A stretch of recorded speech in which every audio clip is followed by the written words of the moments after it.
Vamos. Vale, pues vamos a empezar ya. Buenas tardes a todas, bienvenidas a la tercera mesa de hoy del Congreso Internacional de Estética de Lesiana, Desterritorializaciones Estéticas. La mesa que vamos a escuchar a continuación se llama Danza, Música y Teatro. Y vamos a contar con 4 ponentes, que son Javier Rodríguez Real, Victoria Santos Calvete, Julián Esteban Castillo Aponte, que nos va a hablar desde Colombia online, y en último lugar, Lorena Santos, de Torreón. Vamos a acumular todas las preguntas al final de las ponencias, porque seguramente pues, muchas de las preguntas las podrán contestar varios de los ponentes y podrá crearse conversación. Así que ya está, yo creo que eso es todo. Y vamos a empezar por el primer ponente, es Javier Rodríguez Real. Él es originario de Cádiz, graduado en Filosofía por la Universidad de Sevilla y se encuentra actualmente estudiando un máster de producción musical en la Escuela de Arte TAI. Sus intereses intelectuales parten de la problematización de la cultura popular contemporánea, más concretamente por la música y su industria. Paralelamente, Javier tiene cierta experiencia en la propia industria, habiendo compuesto y producido la banda sonora del videojuego Bugs and Guns de 2023, galardonado con el premio Titanium al mejor videojuego de estudiantes por la Big Conference. Enhorabuena, Javier. Y el título de su ponencia hoy es sobre los nuevos métodos de composición, medios digitales en diálogo con el signo. Muchas gracias. En primer lugar, quiero pediros disculpas si me veis que voy un poco a volantas entre el texto y con miradas a ustedes. Se me da muy mal memorizar cosas y bueno, pues podría estar quizás levantando la mirada y perdiéndome un poco yo mismo en lo que yo he escrito. Entonces, bueno, me gustaría empezar esta breve exposición agradeciendo en primer lugar a las organizadoras por haber abierto este tipo de espacios, más en los tiempos que están corriendo ahora. De igual manera, me gustaría disculparme con el resto de mis compañeros por perderme sus ponencias. No quiero echarle completamente la culpa a precisamente estos tiempos que corren, pero el trabajo abunda y se dificulta la posibilidad de hacer huecos. Igualmente, quiero confiar que podré, en mayor o menor medida, acercarme a vuestros seguro que sugerentes trabajos. También quería agradecer a mis familiares y amigos que, si bien tenían otros compromisos, han querido hacer un hueco para venir a escucharme decir cosas que saben que amo, pero que de seguro no les interesan tanto por sí solos. Y es que familiares, amigos, compañeras, yo en general soy un pesado. Y como los pesados hacen, mi propuesta parte de la pesadez. Esto es la fina línea entre el peso y la pesadilla. Doy tumbos sin saber muy bien por dónde me da el aire y tiendo a moverme simplemente por indicios y por rastros. Precisamente me gustaría demostrarles esta fina línea. Quiero comenzar mi propuesta desde el mismo rótulo que da nombre a nuestro congreso, Desterritorializaciones Estéticas, título que para cualquier lector promedio de Deleuze implica un letrero gigante de neón que señaliza por aquí. Esto es de base paradójico. Y es que si nos paramos un segundo en la palabra desterritorialización, podremos entender dicho término como el resultado de una operación. Sacar las cosas de su territorio, mover las cosas de sitio o incluso presentar las cosas como resultado fuera de donde suelen estar. Esto es, en definitiva, un terror geométrico. Regocijarse en el fallo, en el bug, en lo que nuestro pequeño cura interior diría que está fuera de lugar. Ahora bien, no podría ni mucho menos contentarme con dejarlo estar.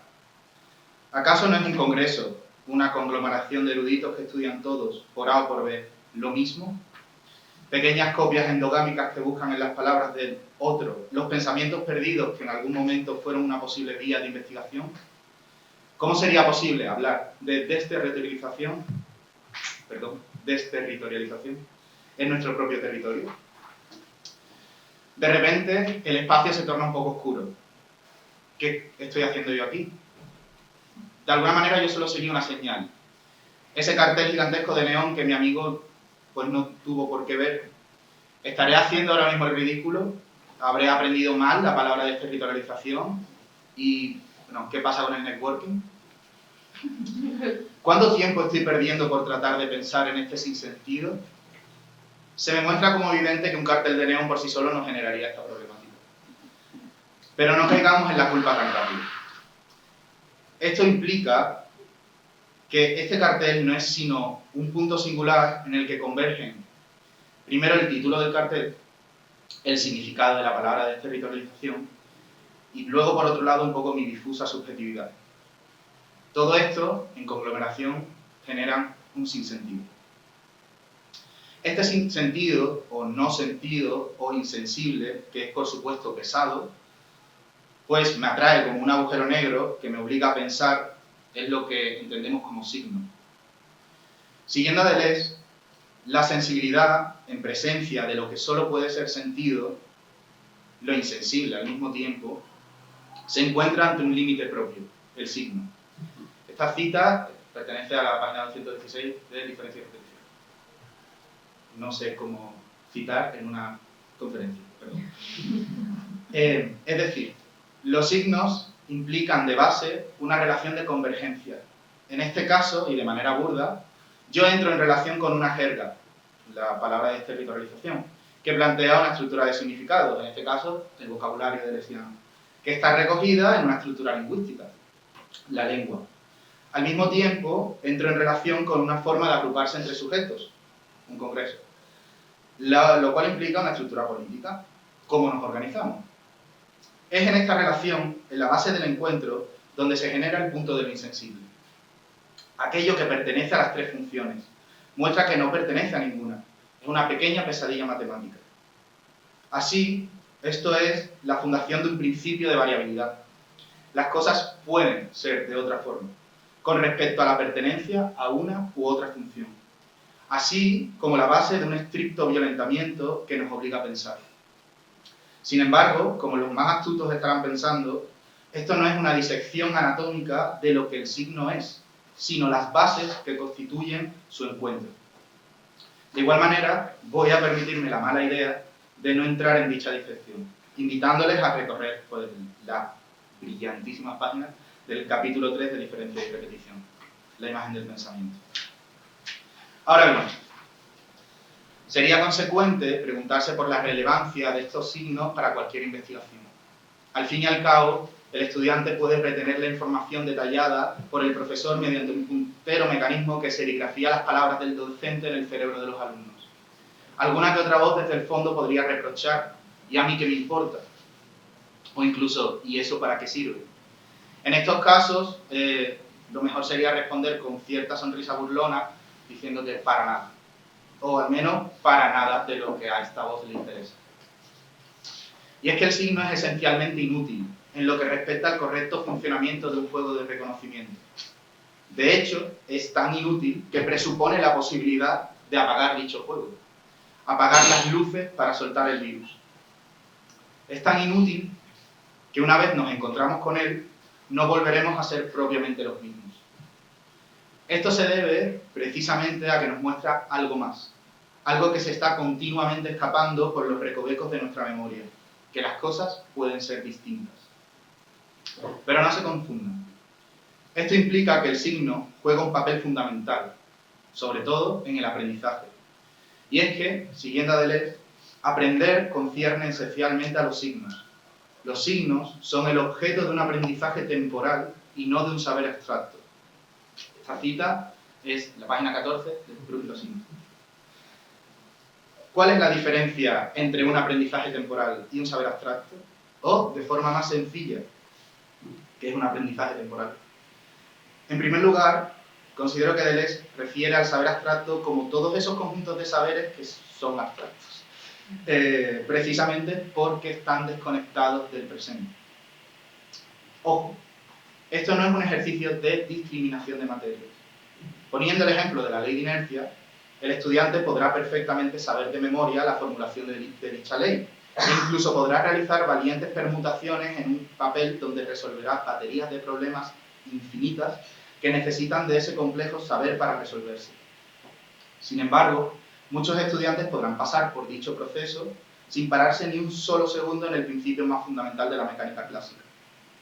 Ahora bien, la ley de inercia puede ser también un aprendizaje temporal, o formar parte de un aprendizaje temporal, en el que el aprendiz encuentra algo sugerente en el fenómeno, la fórmula o cualquiera de los 200 problemas en el que se exige operar con dicha ley.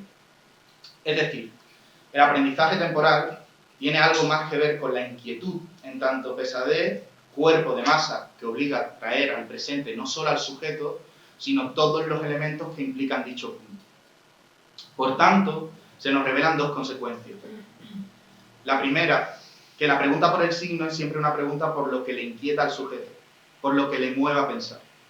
La segunda es que el individuo nunca está en control absoluto de su inquietud, ya que juegan factores externos. Esto es, que uno no sabe cuándo algo lo va a inquietar. Ahora bien, ¿por qué este aprendizaje es temporal? Pues precisamente porque parte de una inyección en el momento.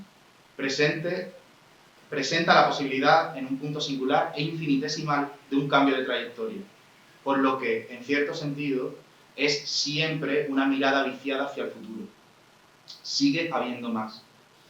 De esto, precisamente, es interesante cómo se nos advierte que esta proyección hacia el futuro no va dirigida o ni siquiera advertida por una condición de mortalidad. Te vas a morir. Sino siempre se escapa hacia una posibilidad de vivir más. Se presenta como un sí. Hay más y menos mal que lo hay. Dirigémonos ahora al ambiguo título de mi ponencia. Mi ponencia se llama Sobre los nuevos métodos de composición, medios digitales, en diálogo con el signo. Este título es bastante ambiguo y de hecho me parece bastante ambiguo porque me urgía presentar más los tres términos en una relación que un título que constituyese una unidad total. Por un lado, parece que hay un supuesto medio digital que establecerá un diálogo con el signo. En realidad, enunciar los medios digitales en esta operación proviene casi de una obligación cosmológica más que de un intento de describir el espacio en el que estas piezas juegan. Y es que el punto no está en el intento de entender ciertas técnicas de composición o producción musical en el hecho de que el resultado será subido, reproducido o descargado en un medio digital, como es Internet, sino de partir del medio como un espacio que afecta de forma general a nuestra relación con la música, ya sea encontrándonos a priori, dentro o fuera de dicho espacio explícitamente. Por otro lado, ¿a qué me quiero referir exactamente con método de composición? Sería de sentido común para mí pensar en la composición musical, entender que hay nuevos modos de construir canciones. Y si bien mi inquietud parte de estas coordenadas, no se satisface únicamente con formular una pregunta por una cadena de montaje de un producto. Quiero decir, ¿en qué momento empezamos a querer entender las canciones como totalidades que se sostienen por sí mismas? De hecho, ¿por qué nos interesaría siquiera una visión así? Desde luego que yo no cuento con la respuesta a dichas preguntas, pero creo que podría ser interesante traer a colación a Schoenberg.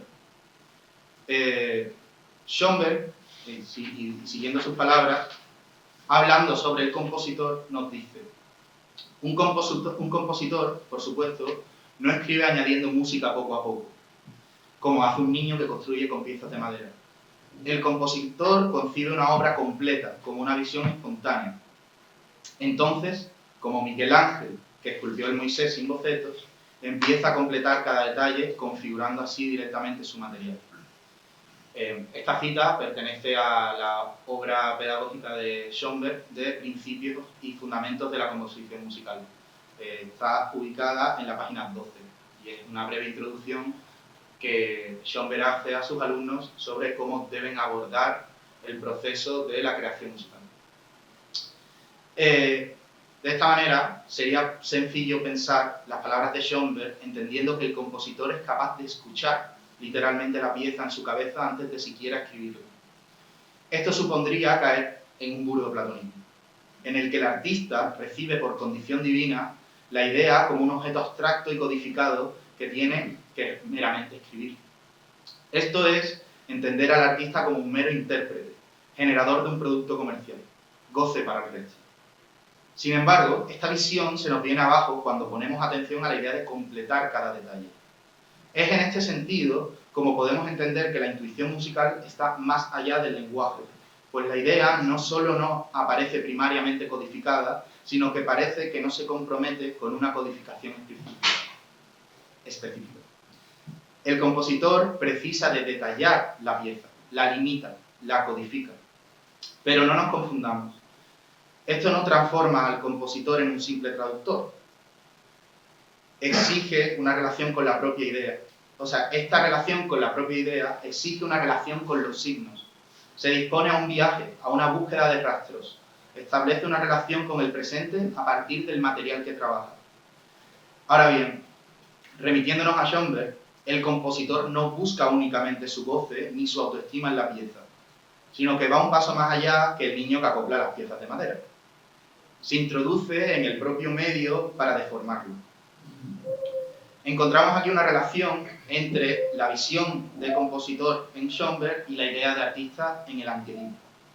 Y es que Deleuze y Guattari entienden al artista como el señor de los objetos, que integra objetos rotos, quemados, desarreglados, para devolverlos al régimen de las máquinas deseantes, en las que el desarreglo, al romperse, forma parte del propio funcionamiento. De esta manera, el artista es el señor de los objetos en tanto busca una rehabilitación de dichos objetos. Ojo, esta rehabilitación no parte de la idea de una restauración en el aspecto técnico de estos objetos. El útil haga y sea esencialmente lo mismo, sino que esta rehabilitación permite que la máquina se libere de su propia utilidad, permitiendo la posibilidad de servir a otros regímenes. Podríamos poner el ejemplo de las fuentes de Duchamp. Duchamp, en este caso, toma un útil, un urinario, y lo arranca de su significación original, para posteriormente introducirlo en otro territorio, donde la propia máquina se reconfigura, codificándose a ella misma. Ahora bien, ¿en qué se relacionan la definición de Deleuze del artista con la visión de Schoenberg? En que en ambas definiciones se exige una introducción en el material para encontrar la posibilidad de la obra. El artista se adueña del objeto, de su materialidad, lo reconduce, lo reformula, prueba las distintas conexiones de la máquina. Así, se me hace necesaria la pregunta por el método de composición. Exige una forma, una técnica que por sí misma explicite este proceso, que se adueñe del proceso mismo de reconfiguración. Esto exige un método de composición que cuente no solo con la materialidad del sonido en tanto medio por el cual se genera la música, examinar la tímbrica del instrumento, que toque una guitarra o toque un piano, sino que entienda y explicite el propio medio por el cual coexisten las obras. La digitalización exige una formalización de la música en tanto es grabada, la acota, la convierte en archivo. Y es que si tuviésemos que pensar en una técnica de composición musical que cumpla estas condiciones, sería el sampling. El sample, o el sampling, consiste en tomar una muestra. Puede ser desde un sonido concreto hasta toda una pieza, pasando por una frase o secuencia rítmica. Lo primariamente peculiar del sample es su disposición principal de la distinción principal de la interpolación o el guiño. Ya de partida pretende utilizar la grabación original, robo indiscriminado, malos modales, faltas de saber estar. Esto de por sí ya es sugerente. El proceso de sampleo se define por cómo se toma la muestra y por cómo se presenta. Es decir, el proceso parte de una instancia industrial, es un procesamiento de audio.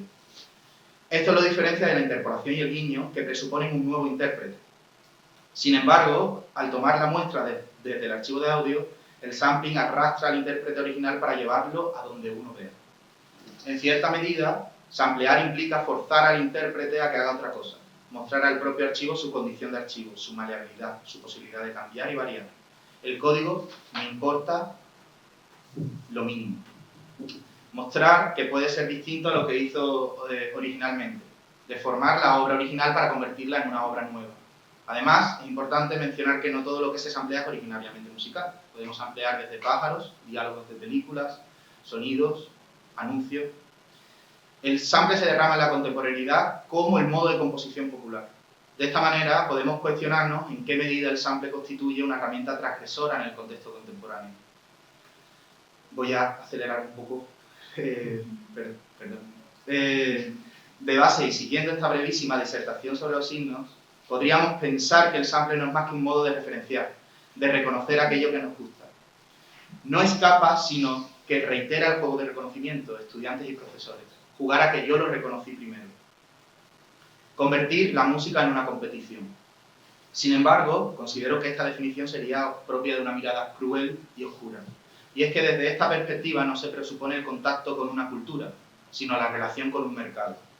Califíqueme usted el sabor de la hamburguesa usando solo números primos. Es preciso no olvidar dicha posibilidad, la posibilidad de caer de nuevo en el mercado. De hecho, hasta para ciertos puntos, y digo esto mordiéndome la lengua, se nos impone. Por esto mismo, considero que la problemática real es: ¿puede el sample presentarse como un aparato de resistencia? Y para ello, y de forma muy breve y muy superficial, entraremos en The Ghost Pop Tape. Devon Hendrix, en su disco The Ghost Pop Tape, compone una canción en la que, bajo una atmósfera propia de una película slasher de serie B, sustituye las percusiones de la canción por fragmentos de audio de pornografía. Lo curioso es que uno podría perfectamente no darse cuenta de que este sampleo está ocurriendo si no fuese por el título de la canción, Porn for Percussion. En este momento, que la tristeza y la desesperanza nos llega de una forma más visceral que nunca, se nos explicita el tema del disco, la crítica hacia una industria cultural cuya base reside en la adicción a la pornografía y la mercantilización de todo lo que pueda ser pensable. Hendrix autoimpone, refleja su cultura en esa canción en un movimiento de honestidad y ternura. Deja de operar en metáfora, canta bajo las marcas de la propia pornografía.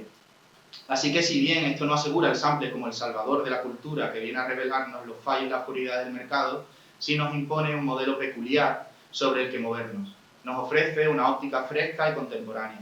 Así el sample se derrama no solo como una forma de componer música, sino que permite, de forma explícita, mostrar la construcción de identidades, a partir de la relación del cantante con lo que se samplea. Precisamente por esto, considero que es fundamental seguir atendiendo a la relación del sampling y los signos. ¿Puede un sampleo explicitar toda una estructura política? ¿En qué medida un sample puede ser revolucionario? ¿Cuál es la relación que se da entre el intérprete y el sample? ¿En qué medida la industria cultural se sirve de estas técnicas para construir nuevos modelos de identidad? Son preguntas para las que, si les soy sincero, no tengo ninguna respuesta, pero de igual forma agradezco su tiempo y escucha. Muchas gracias.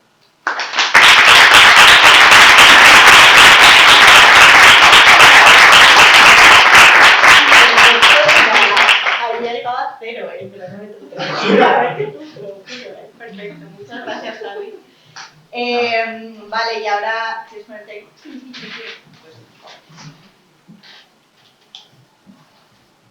No sé si está tu presentación en el escritorio.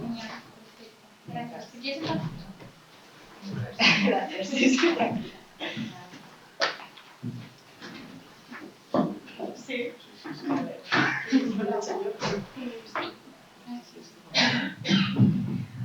Vale, pues mientras Victoria va poniendo su presentación, yo la voy presentando a ella. Victoria Santos Calvete es graduada en Filosofía por la Universidad Complutense de Madrid. Actualmente cursa el máster en Filosofía para los Retos Contemporáneos en la Universidad Oberta de Cataluña. Tiene formación en danza clásica y desde 2020 comenzó a asistir a talleres de improvisación corporal y danza contemporánea. Ábrelo en Google. ¿Lo habrá en Google mejor? Sí, porque antes se estaba quitando. Vale, Perfecto. ahora sí te paso. Bueno, Venga. y como veis aquí, pues su ponencia se llama ¿Qué ocurre en una clase de danza contemporánea? Una propuesta a partir del concepto de experimentación. Cuando quieras. Genial, y a mí, gracias. El volumen bien. Sí, te acercas un poco. Me acerco más. ¿Así? ¿Guay? Así. Venga, genial. Gracias por el feedback. Vale, bueno, pues como veis, la pregunta que trata de responder esta ponencia es ¿qué ocurre o cómo funciona una clase de danza contemporánea? Y se hace a partir del aparato conceptual que les construye, sobre todo también junto a Guattari en la parte final de su obra. Yo no me meto tanto en lógica del sentido ni tampoco en diferencia de repetición. Empiezo por 1000 mesetas y hay ciertas obras que al final acaban constituyendo la bibliografía principal de mi investigación, que son derrames y también diálogos y alguna parte de conversaciones. Y ya es la parte más tardía de Deleuze. Y por otra parte, en la parte de danza, tomo las obras de este señor, Lucas Tondrov, que es un profesor de danza contemporánea que lleva dando clase de 15 años y que aprovecha este espacio de investigación, que es la clase de danza, para generar unas notas sobre cómo aprendemos, cómo somos capaces de generar cambios en el cuerpo y en el movimiento. Ese es el objetivo principal de una clase de danza contemporánea, de investigación del movimiento. No se trata tanto de generar una pieza concreta, sino de empezar a producir cambios o líneas de fuga en los movimientos que ya tenemos automatizados, codificados o quizá actuados.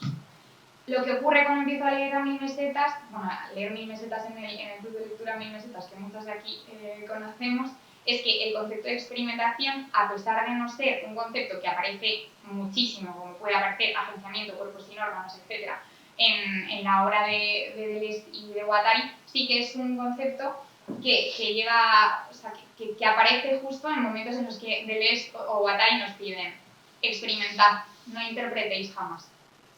Entonces, para hacernos una idea de cómo me enfrento a la pregunta ¿qué ocurre? ¿Cómo funciona una clase de danza contemporánea? Os traigo aquí los tips, ¿no? Como para hacer esquizoanálisis que Deleuze nos pone en derrames. El esquizoanálisis conlleva una primera tarea destructiva que tiene que ver con hacer saltar las estructuras edípicas. El esquizoanálisis se constituye en contra de ciertos procesos que se efectúan en el psicoanálisis para analizar el sujeto, que tienen que ver, ya veremos ahora, con una máquina de interpretación. Y por otra parte, una tarea positiva que consiste en acercarse al mundo de un modo diferente. No nos acercamos a lo que sucede preguntándonos qué significa o a qué remite, sino que nos acercamos preguntándonos cómo funciona. Por eso Deleuze y Guattari hablan un montón de máquina de guerra, máquina abstracta, máquina de interpretación, etc. Lo que vamos a hacer en esta ponencia es, primero, entender qué es la máquina de interpretación, cómo funcionaría esa máquina, qué pasa cuando esa máquina se activa, y, segundamente, cómo se construiría una máquina de experimentación que se construye, además, en contra de la máquina de interpretación. Os traigo citas que me parecen súper interesantes para que las podamos leer juntas, las leo yo en alto para agilizar, pero así las podéis ver y creo que facilita la comprensión. La máquina de interpretación aparece en derrames junto con un ejemplo que creo que nos resonará a muchos de nosotros, a mí al menos me resuena. Nos dice Deleuze, en la relación conyugal ustedes tienen esa máquina de interpretación, o sea, hay una máquina de interpretación activa. Esa máquina donde todo quiere decir algo. ¿Qué quiere decir lo que ha hecho? Vaya, no le ha gustado su sopa de hoy. ¿Qué es lo que está pasando? Se trata de la exclusión de todo derecho a la significancia. Todo tiene un significado, todo tiene una significancia. Si habéis leído 1000 mesetas, significancia es uno de los estratos. No puede hacerse nada significante. Esta es la máquina de interpretación. La máquina de interpretación es algo que cuando está activo hace que todo lo que vemos remita a otra cosa más, introduce un trascendente. De modo que construir deshacernos de una máquina de interpretación también tiene que ver con generar un campo de inmanencia, como veremos a continuación. Ahora viene la parte un poquito más densa de la ponencia, que en un principio no se entiende, pero que creo que después sí que se entiende, entonces os pido que confiéis en mí. Vamos a hacer una especie de mapeo de los conceptos y después con ejemplos espero que esos conceptos se entiendan muchísimo mejor. Tengo aquí una especie de pasos para construir una máquina de experimentación. Por una parte, hacerse un CSO, un cuerpo sin órganos, que en el caso, o sea, en muchas ocasiones en la obra de Deleuze y de Guattari, tiene que ver con desplegar un plano de inmanencia o de consistencia. No son exactamente sinónimos, porque el cuerpo sin órganos también se relaciona de manera matizada con el estrato del organismo, pero en muchas ocasiones sí que son equivalentes. Claro, desplegar ese cuerpo sin órganos no es colocar un espacio y en él unos elementos, sino que el hecho de que los elementos estén llenando ese espacio y ocupándolo y funcionando hace que ese espacio esté desplegado. No es algo que preexista, sino algo que se constituye en la medida en que está lleno de cosas que pueden ser diversas. estos elementos que conforman el plano de consistencia no son nunca sujetos, personas, cosas individuadas del modo en que se individúan las personas, los sujetos o las cosas, sino que Deleuze, entre muchos otros términos que utiliza para referirse a esto, hace uso de un término de Duns Scoto, a actividades que refieren a un modo de individuación que no es el de las personas ni el de los sujetos, es un modo de individuación en el que sabemos que algo es lo que es y está determinado, pero no del mismo modo en que usaría un sujeto, una identidad concreta, una forma o una esencia definida. Estas actividades se expresarían con infinitivos, moverse, amar, morir, veremos como niñear, verdear, pueden ser también estos infinitivos. Nombres propios que no refieren ni a personas ni a cosas. Deleuze habla todo el rato de todo el mundo tiene sus terribles 5 de la tarde y sabemos todo lo que es, pero no es exactamente una cosa, no una persona, y artículos indefinidos. Estos elementos forman agenciamientos que comienzan a funcionar y a producir cosas. Estos agenciamientos son máquinas también, de algún modo. Vale, esto es la parte que no se entiende mucho, pero ahora con el ejemplo lo vamos a ver. Yo también me uno a Javi en el análisis de la música porque Deleuze, al final de Ramos, utiliza todo el aparato conceptual para hacernos ver qué es lo que sucede en la historia de la música. Y pone un ejemplo que me parece súper lúcido y súper interesante para analizar aquí, que es el castrato o devenir niño a través de la desterritorialización de la voz. Leo y voy explicando un poco y así tenemos la referencia a todas.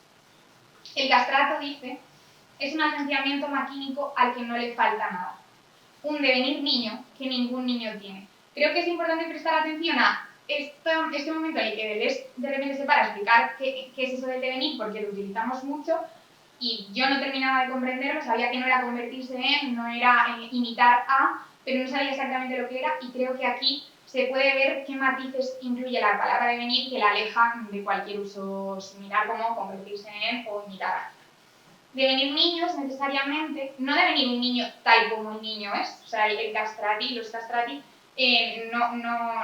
no son niños tal como los niños son, sino devenir un niño en tanto que niño desterritorializado. Hay algo del niño, yo lo llamaría, a mí me resuena de repente llamarlo un niñear que aparece y se agencia junto con la voz de eso que va a constituir el castrati. Esto se hace a través de un medio de expresión que es el mismo una expresión desterritorializada. La voz se desplaza del territorio donde estaba generalmente anclada para trasladarse y generar, junto con este devenir niño, el agenciamiento que son los castrati. Dice Deleuze, se trata de maquinar la voz, máquina sonora vocal que implica una desterritorialización de la voz desde el punto de vista de la expresión, es la voz la que se traslada, teniendo como correlato el devenir niño desde el punto de vista del contenido. Para mí, este ejemplo, que luego se completa con otra parte de la historia de la música, en la que de repente la voz deja de ser la protagonista de la música para introducirse como un instrumento más, ya no deviene niño, sino que deviene imperceptible junto con el resto de instrumentos, se agencian otros devenires animales, en otros devenires moleculares, que son distintos al devenir niño. Este ejemplo creo que permite muy bien ver a qué se refiere Deleuze con ese plano de consistencia o plano de inmanencia, que son esos agenciamientos que comienzan a funcionar y que actualizan de manera diferente ese plano. Os leo otra cita, os prometo es la parte más densa, luego se va haciendo más leve. Si se acepta la idea de una máquina musical, habrá que decir que ella es lo que ocupa el plano de consistencia sonora. Se define abstractamente como la desterritorialización sonora, por eso podré hablar de máquina abstracta de la música. O sea, el plano de consistencia sonoro es básicamente la máquina abstracta de la música.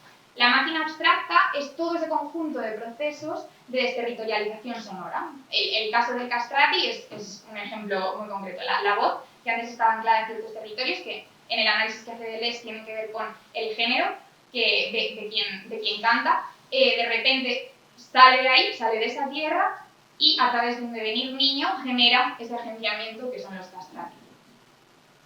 Se pueden concebir mutaciones de la máquina, como esta que os comentaba, el castrati en algún momento da paso a un agenciamiento que tiene más que ver con una música sinfónica en la que la voz no es la protagonista, la voz deviene imperceptible.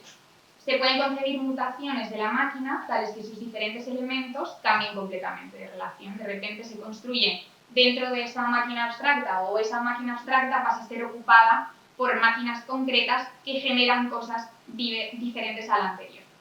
El cambio de relación entre los componentes del agenciamiento, incluso de las relaciones que se establecen entre esos componentes, genera cambios, genera producciones de algo nuevo. Puedo decir, dice Deleuze, que hay una historia como cuando tomo las máquinas concretas, los modos en los que esa máquina abstracta, ese plano de consistencia sonoro, se actualiza de diversos modos. Yo diría que mi máquina abstracta, definida como plano de consistencia sonoro, se actualiza necesariamente en máquinas concretas. Entonces, repasando un poco, ese plano de consistencia sonora en el caso de la música es ese conjunto de procesos de desterritorialización sonora que efectúan o hacen posible ser ocupados y además se constituyen en esa propia ocupación por agenciamientos concretos que generan cosas. Son pequeñas máquinas que se ponen a funcionar y en el caso del castrati generan esa música y en el caso de la música sinfónica que viene después, esa otra. De ese modo, igual que les aplica todo su aparato conceptual a la música, lo que se me ocurría al leerlo era aplicar básicamente el mismo aparato conceptual a lo que ocurre en el interior de una clase de danza contemporánea, en concreto una clase de investigación de movimiento. No se trata de analizar la historia de la danza, o sea, lo que trato aquí es de ver de qué manera ese plano de consistencia del movimiento puede ocuparse de distintos modos en la clase de danza. No se trata de analizar la historia, sino lo que ocurre en el interior, cómo funciona la propia máquina que se genera en la clase de danza contemporánea. Entonces, esta máquina abstracta de la danza, que podría definirse como el conjunto de procesos de desterritorialización del movimiento, ya veremos de qué modo, constituiría el plano de consistencia del movimiento, es ese CSO de la danza, a través del cual podemos generar una inmanencia de la que surgen cosas. Y aquí os pongo el agenciamiento voz de venir niño. Esta es la parte quizá más compleja y más relacionada con la danza, pero espero que se entienda lo que intento decir. Voz de venir niño sería el agenciamiento que constituye los castrati, ese agenciamiento magnífico del que nos hablaba antes Deleuze. En danza, en clases de investigación de movimiento, lo que hacemos es poner en funcionamiento otras máquinas, otras actualizaciones de ese conjunto de procesos de desterritorialización sonora, de desterritorialización del movimiento que hemos generado, los ponemos en funcionamiento y no sabemos qué es lo que van a producir. Comentabas, creo, antes en la ponencia que no hay programas.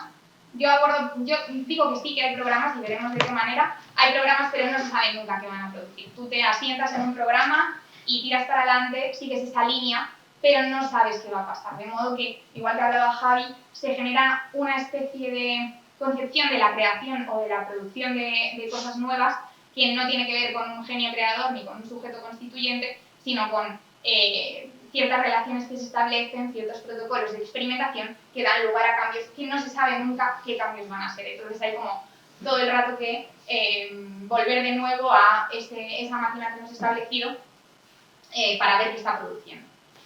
Entonces, lo que hacemos en danza es un poco extraño, pero creo que se puede también tratar en términos de agenciamiento maquínico. Ya no se trata de voz de venir niño, sino movimiento de la caja torácica de venir bolsa. Obviamente no estamos tratando de imitar una bolsa con la caja torácica, tampoco de convertirnos en una bolsa literalmente. La bolsa que está en este agenciamiento no es una bolsa, igual que el niño no es un niño tal como el niño es. Si no hay algo de la bolsa, una especie de bolsear, de ser afectada, de tener un poder de afectar como el de la bolsa o ciertas intensidades que definirían a la bolsa, que entran en un agenciamiento con una caja torácica que generalmente tiene un movimiento concreto, que es el de respirar, el de girarse, el de andar y acompañar el movimiento. Esa caja torácica, ese movimiento de la caja torácica se desterritorializa y en un agenciamiento con esas dos desterritorializaciones se genera una máquina a través de la cual podemos generar cambios en el movimiento. Romper con una máquina de interpretación que afecta directamente a los cuerpos y a los gestos. Otro ejemplo de agenciamiento o de pequeña máquina asignificante. Pequeña máquina significante que se pone en marcha dentro de una clase de danza contemporánea es el mirada de venir cámara. Obviamente la mirada no imita una cámara simplemente, sino que hay algo en la forma en que la cámara mira las cosas que esa agencia con una mirada que deja de ser mirada porque no está en el territorio en el que normalmente estaba para generar un agenciamiento que funciona y que genera cambios en el cuerpo. Y bueno, quería concluir, veo que me quedan 5 minutitos, yo creo que voy a concluir con una cita de introducción al final que me permite explicaros un poco por qué me interesa tanto la palabra y el concepto de experimentación y que así la haremos juntas y la tenéis también presente. Dice lo siguiente, de diálogos, de la obra que tiene con Wagner Deleuze. En las líneas de fuga tan solo puede haber una cosa, experimentación vida. Y como no hay ni pasado ni futuro, nada se sabe de antemano. Eso de decir, así soy yo, se acabó. O sea, no hay un yo constituido ya de una vez por todas, ni una identidad cerrada.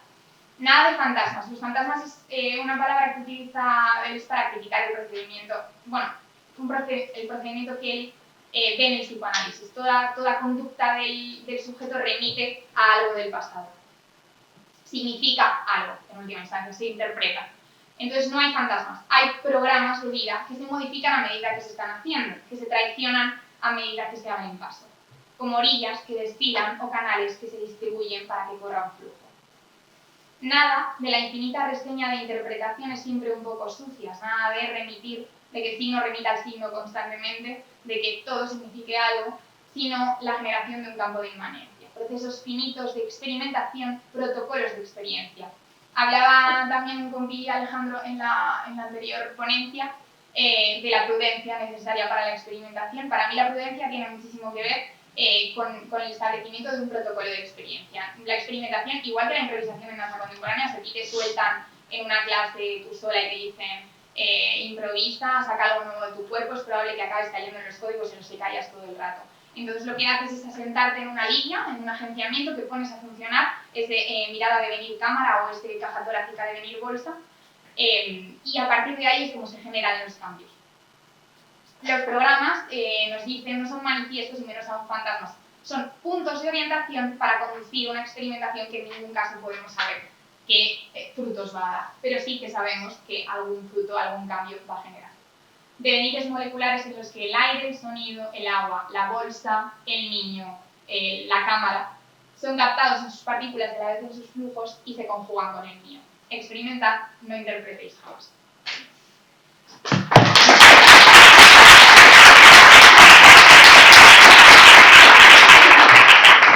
Bueno, muchas gracias, Victoria. Ha sido súper guay.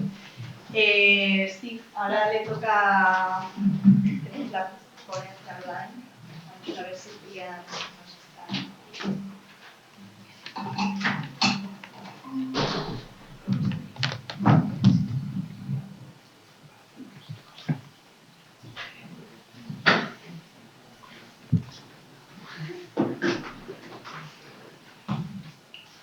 Vale, genial. Vamos a ver si conectamos con Julián. Sí, aquí.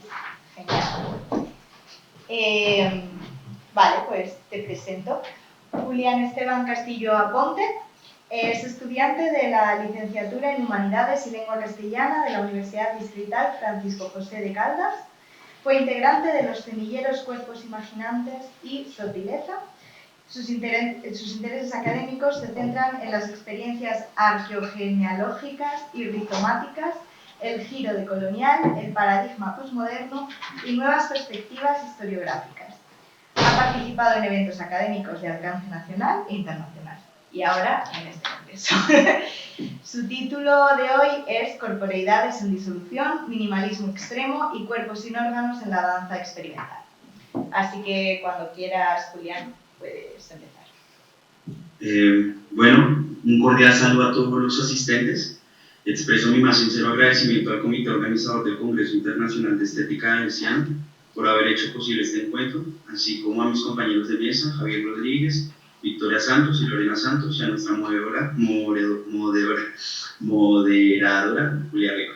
En el marco de la conmemoración del centenario de Gilles Deleuze, presento mi trabajo Corporeidades en disolución, minimalismo extremo y cuerpos sin órganos en la danza experimental.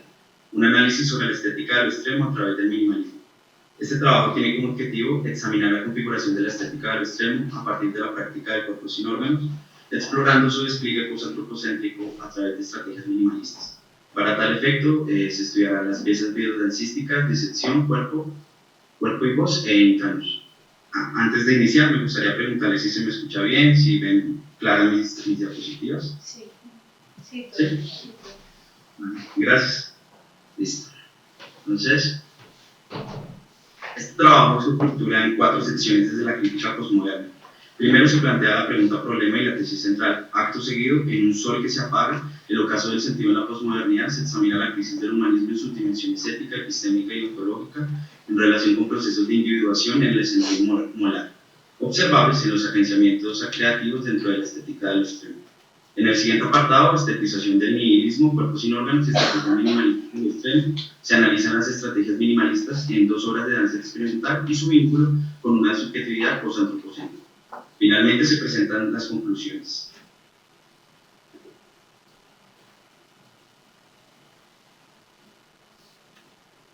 Por ello, el interrogante central de este análisis es cómo la práctica del cuerpo sin órganos puede operar como una potencia no regular en la creación de una estética de lo extremo dentro del marco del posantropocentrismo y el poshumanismo. La tesis que se sustenta este trabajo es que ambas obras, al fundamentarse en estrategias minimalistas dentro de la estética de lo extremo, configuran distintos procesos de cuerpos sin órganos. Dichos procesos, a través de la danza experimental, desarrollan devenires animales que desarticulan la organización orgánica del cuerpo y abren espacios para una expresión poshumana de la subjetividad.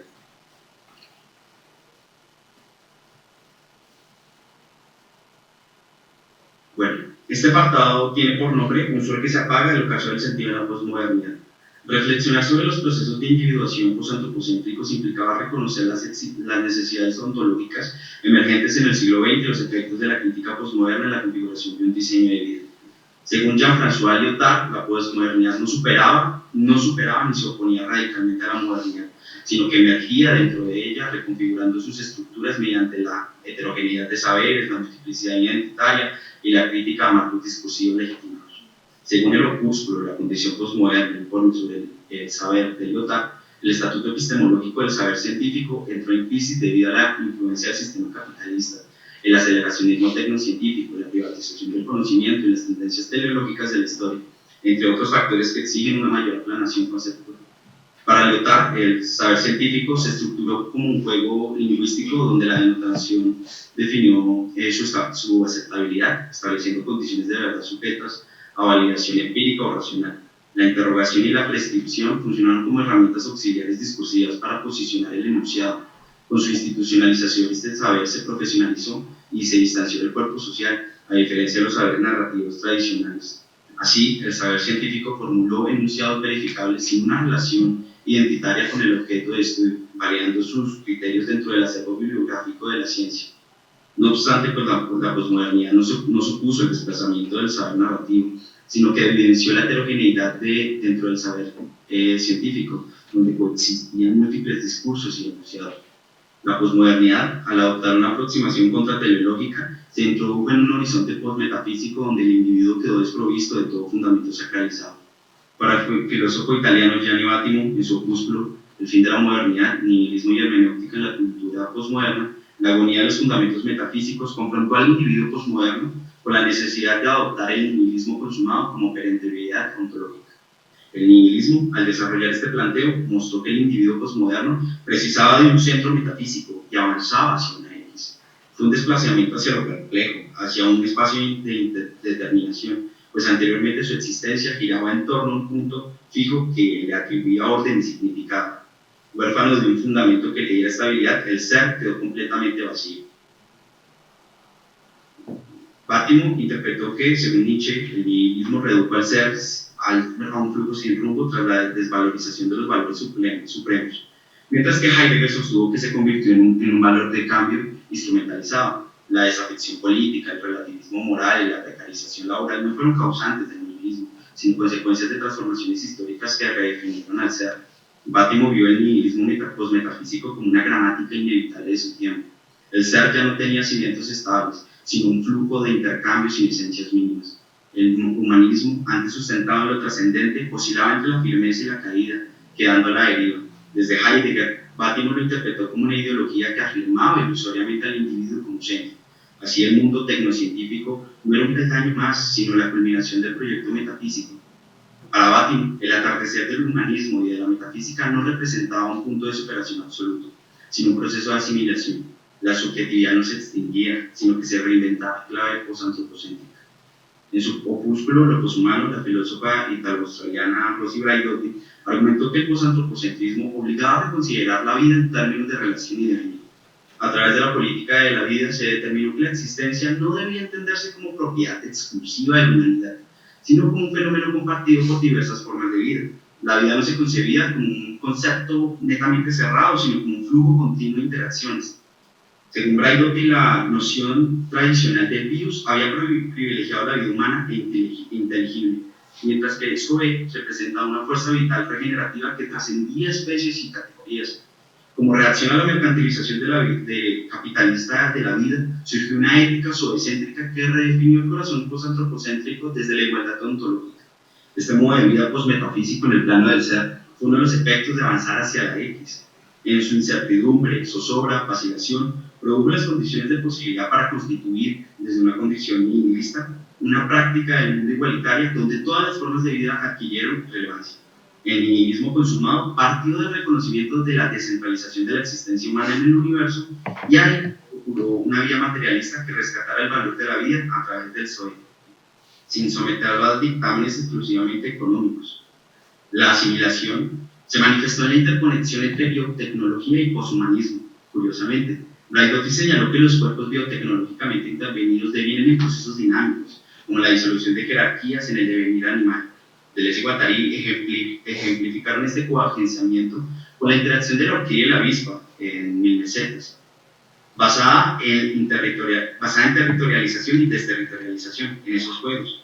Para Braidotti, este devenir evitó las relaciones edípicas, la instrumental y la fantasmática con los animales, generando un cuerpo sin órganos dentro del Zoe igualitarismo y la estética extrema. Así, el posantropocentrismo y el poshumanismo emergieron como efectos de la posmodernidad.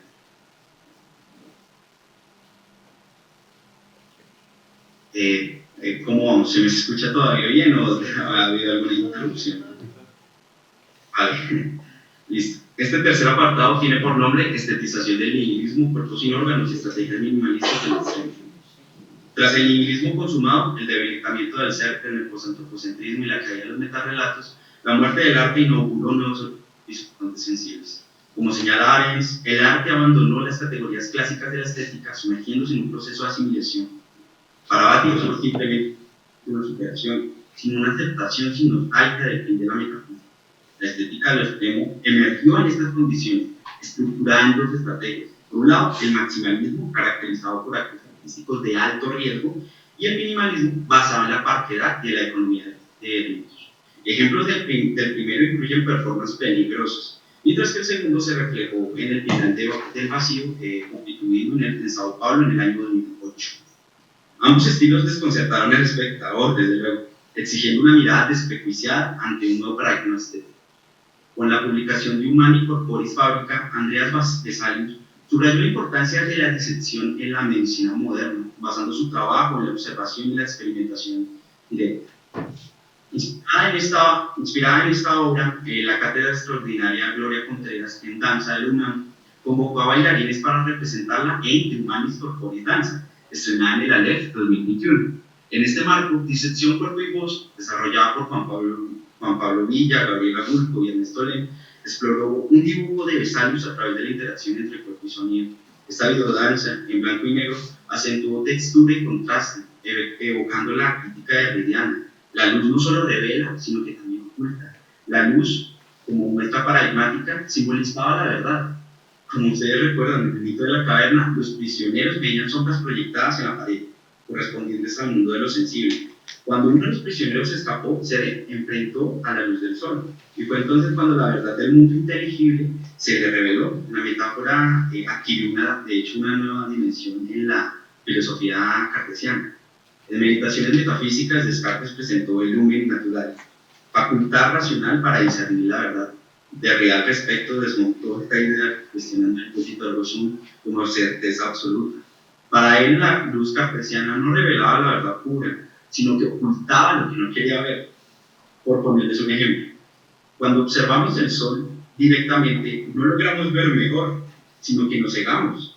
Es decir, esto debe a que la fuente misma de la luz es inaccesible, tiene un núcleo oscuro.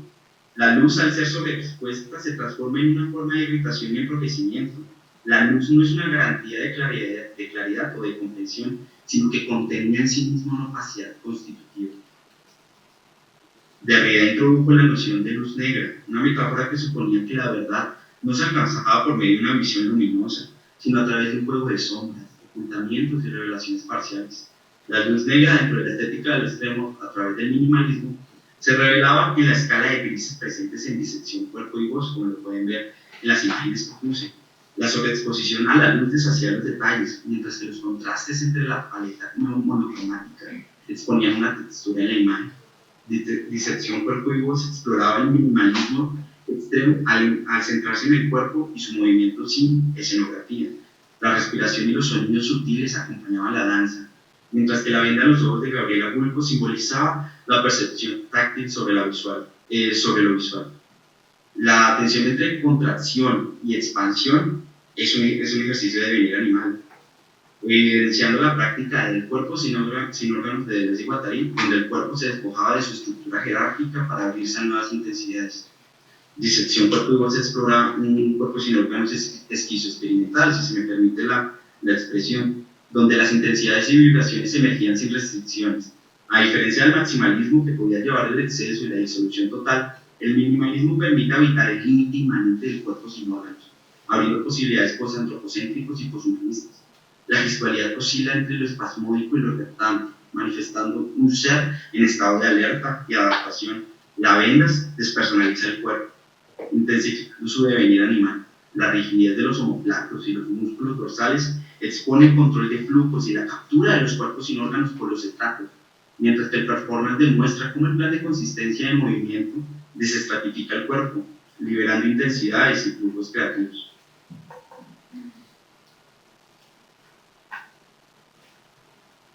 Intranos fue una obra desarrollada por cuerpos poéticos como Luciana Schmidt, Hilda Mariana Di Silveira, Pere Jiménez y Yusa Jacobo, bajo la dirección de la artista escénica y visual Maya Ponce, que se inspiró en la fotografía conceptual de Misha Gorky.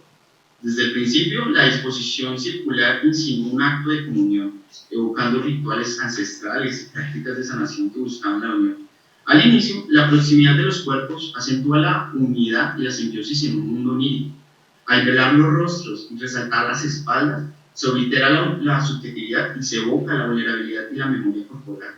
Disección cuerpo y voz, que fue la que les acabé de explicar, e Intranos comparten un minimalismo extremo donde la penumbra y la ausencia de elementos escenográficos potencian la abstracción. Los cuerpos, pese a su cercanía, se entrelazan en una estructura casi amorfa, dando un lugar nuevamente a un cuerpo sin órganos esquizoexperimental que desafía la lógica anatómica, sin sustancias, solo mediante la experimentación extrema. Así emergía un cuerpo sin órganos colectivo, ritualmente desegmentalizado, en el que la desterritorialización del cuerpo único abría paso a un flujo de intensidades simbióticas. Los cuerpos poéticos, entrecruzados y amorfos, se desdibujan como entidades individuales y se expanden en una interacción, posibilitando un devenir singular y colectivo. El fondo negro, como el fenómeno del minimalismo, opera como vacío que disuelve los límites y potencia la desterritorialización visual. Más que una ausencia de luz, es un campo de intensidad donde las figuras se desintegran. Gracias. Donde las figuras se desintegran y reconfiguran. Emergían de la oscuridad sin límites fijos, manifestando un cuerpo sin órganos que desborda la forma. Los tonos apagados y sombras proyectadas reforzaban un devenir animal con una materialidad en constante reinvención. Los cuerpos poéticos, tanto singular como colectivo, en un campo de fuerzas y velocidades donde el movimiento no seguía una cinética regular, sino que vibraba en dinámicas casi caóticas e intensidades incontrolables. Este frenesí cinético pues evoca las líneas de fuga de Deleuze y Guattari, desde luego, donde los cuerpos se relacionaban en pura intensidad, no como entes pasivos, sino como máquinas deseantes. Ya para finalizar,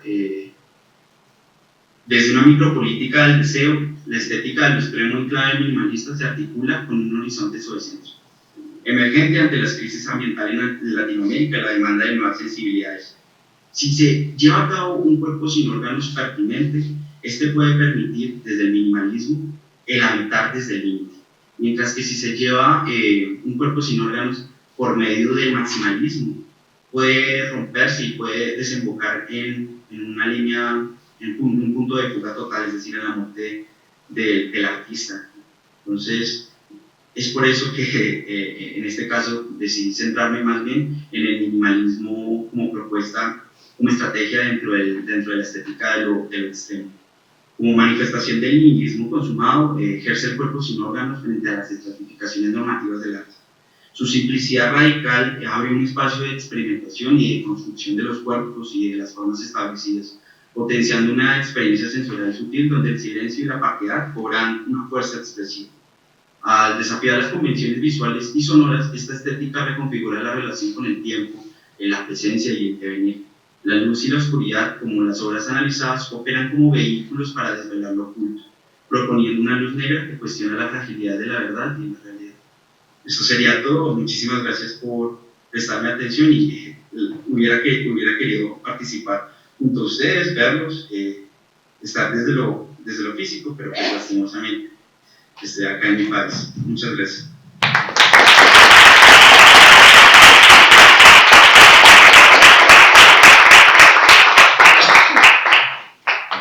Bueno, muchas gracias, Julián.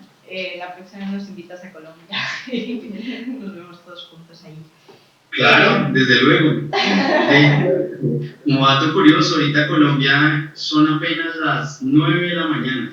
Imagínense, claro. El Congreso en Colombia a las 2 de la mañana. Claro. Bueno, pues ya vamos a pasar a la última ponencia. ¿Quieres poner? ¿No? Aquí. Vale. Pues nuestra última ponente es Lorena Santos de Torregroza. Antes de su ponencia hemos considerado desde la organización hacer un aviso porque Lorena va a tratar un tema que puede ser sensible, que es el tema de las violaciones sexuales y el trauma relacionado con ellas. Entonces, bueno, para que lo sepáis antes de escucharla, por si alguien, para que os preparéis emocionalmente. Y nada, paso a presentarla. Lorena es doctoranda en Filosofía en la Universidad Complutense de Madrid, con el proyecto doctoral Cuerpos violados, Fenomenología de la violación sexual. Sus principales áreas de investigación son la fenomenología del cuerpo, la antropología filosófica, la deconstrucción, la ética, la filosofía política, el feminismo y la teoría crítica. Tiene un máster en teoría política y cultura democrática y además es politóloga. Entre sus últimas publicaciones encontramos el libro del que es coautora, Política de las emociones, ensayos sobre la crisis de la pandemia, y los artículos Fenomenología de la humillación y la vergüenza en la violación sexual y Acciones de resistencia, la teoría performativa de la manifestación de Judith Butler. Ha realizado estancias de investigación en el Instituto de Historia del CSIC y la Universidad de Barcelona, y el título de su ponencia de hoy es Territorios del trauma en el performance y el drama therapy. Así que, cuando quieras. Bueno, pues muchas gracias a las organizadoras por la organización de este fantástico congreso. Yo creo que el que estemos en distintos momentos de nuestra formación académica, yo creo que es súper enriquecedor. Y bueno, como decía Julia, mi ponencia se titula Territorios del trauma en el performance y el drama therapy. Voy a hablar sobre el trauma sexual. Generalmente yo siempre hago una advertencia antes de continuar. Generalmente las advertencias son no toques, ¿no? Yo soy mamá de 2 niños y cuando yo les advierto algo es generalmente no toques, no hagas esto, ten cuidado. Pero aquí la advertencia que hago es con respecto a quizás sobre la violencia sexual, la violación sexual o el abuso sexual. Quizás sí tenemos que tocar el tema, ¿no? Pero tocarlo con cuidado. La historiadora cultural Nitu Sanyal dice que la violación es parecida a una úlcera que aparece en el cuerpo en el momento en el que algo no va bien, una alerta que pone de manifiesto que el cuerpo requiere atención, pero que también da miedo tocar, y nos da miedo abrir estos temas porque por supuesto son temas dolorosos y son experiencias que han vivido víctimas y que son muy sensibles. Pero si queremos que como sociedad justamente esta úlcera sane y deje de arder, hay que tocarla. Y no solo eso, también hay que abrirla y desinfectarla. Es muy probable que este procedimiento médico duela más de lo que dolía la propia úlcera, pero es necesario quizás ver esa podredumbre que está bajo la piel translúcida que la recubre, porque de lo contrario el pus se extenderá y la infección avanzará por todo el cuerpo y no dejará de doler. Por eso la voluntad de esta ponencia es aproximarse con cuidado a la úlcera, al trauma de la violación sexual, a través del testimonio de las víctimas, ¿no? Aquí no, generalmente hablamos de este tema muy desde la teoría, pero mi posición como investigadora es de tener una epistemología inversa, de primero escuchar el testimonio y la experiencia de la víctima para a partir de ahí construir la teoría, y una teoría que incluya, por supuesto, la voz de las víctimas. Con la violación sexual constituye una experiencia radical que desarticula profundamente el mundo de la vida, alterando tanto la realidad física como emocional de quien la sufre.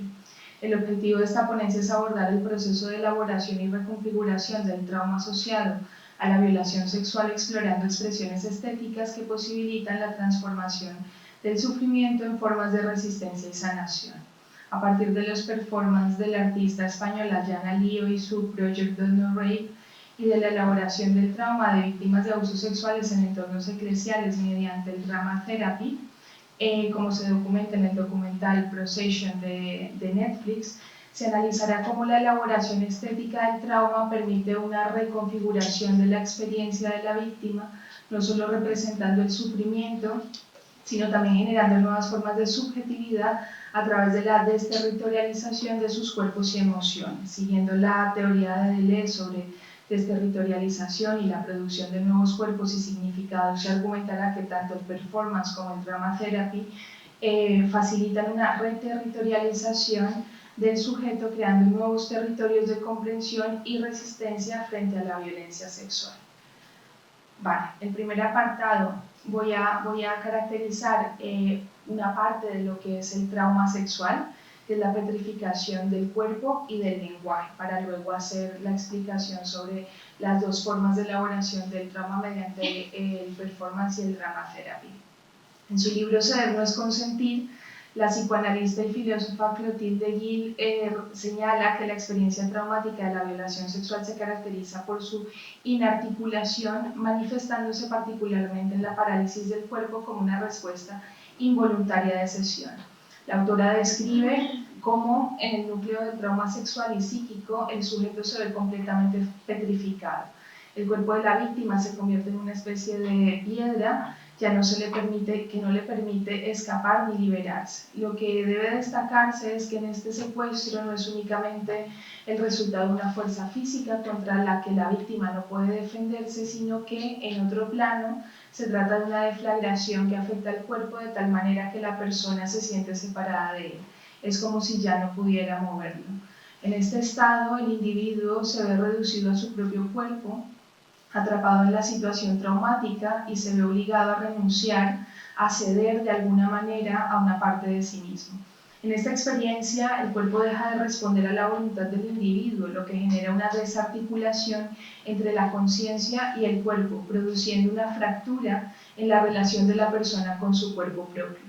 En lugar de experimentar su cuerpo como una extensión de sí mismo, la víctima se ve expulsada de él y forzada a percibirlo desde fuera como algo que ya no le pertenece completamente.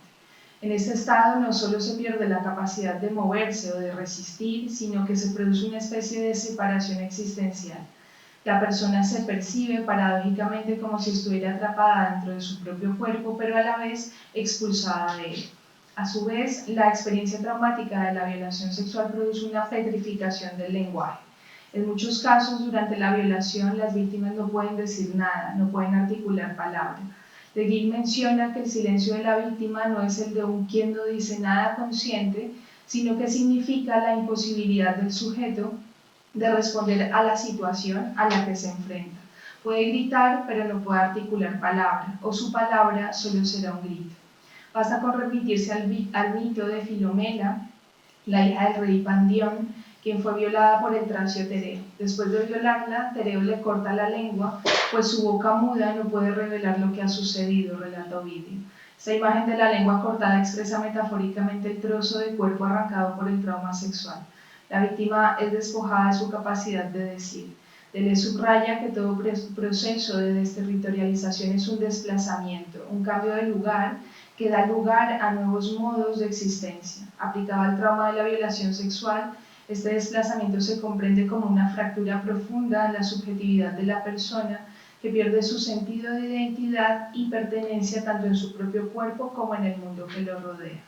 En el instante en el que el otro irrumpe violentamente en el cuerpo de la víctima, incluso con extrema suavidad, no reconoce y niega la integridad corporal de la existencia de la víctima. Aquí hablo de extrema suavidad porque en los abusos sexuales infantiles generalmente es una persona de confianza a la que se acerca al niño y mediante los mismos gestos de cariño y cuidado, por ejemplo, de una madre o un padre, con esos mismos gestos se acerca y hay una utilización de esa suavidad o de esa caricia para acceder al cuerpo del niño.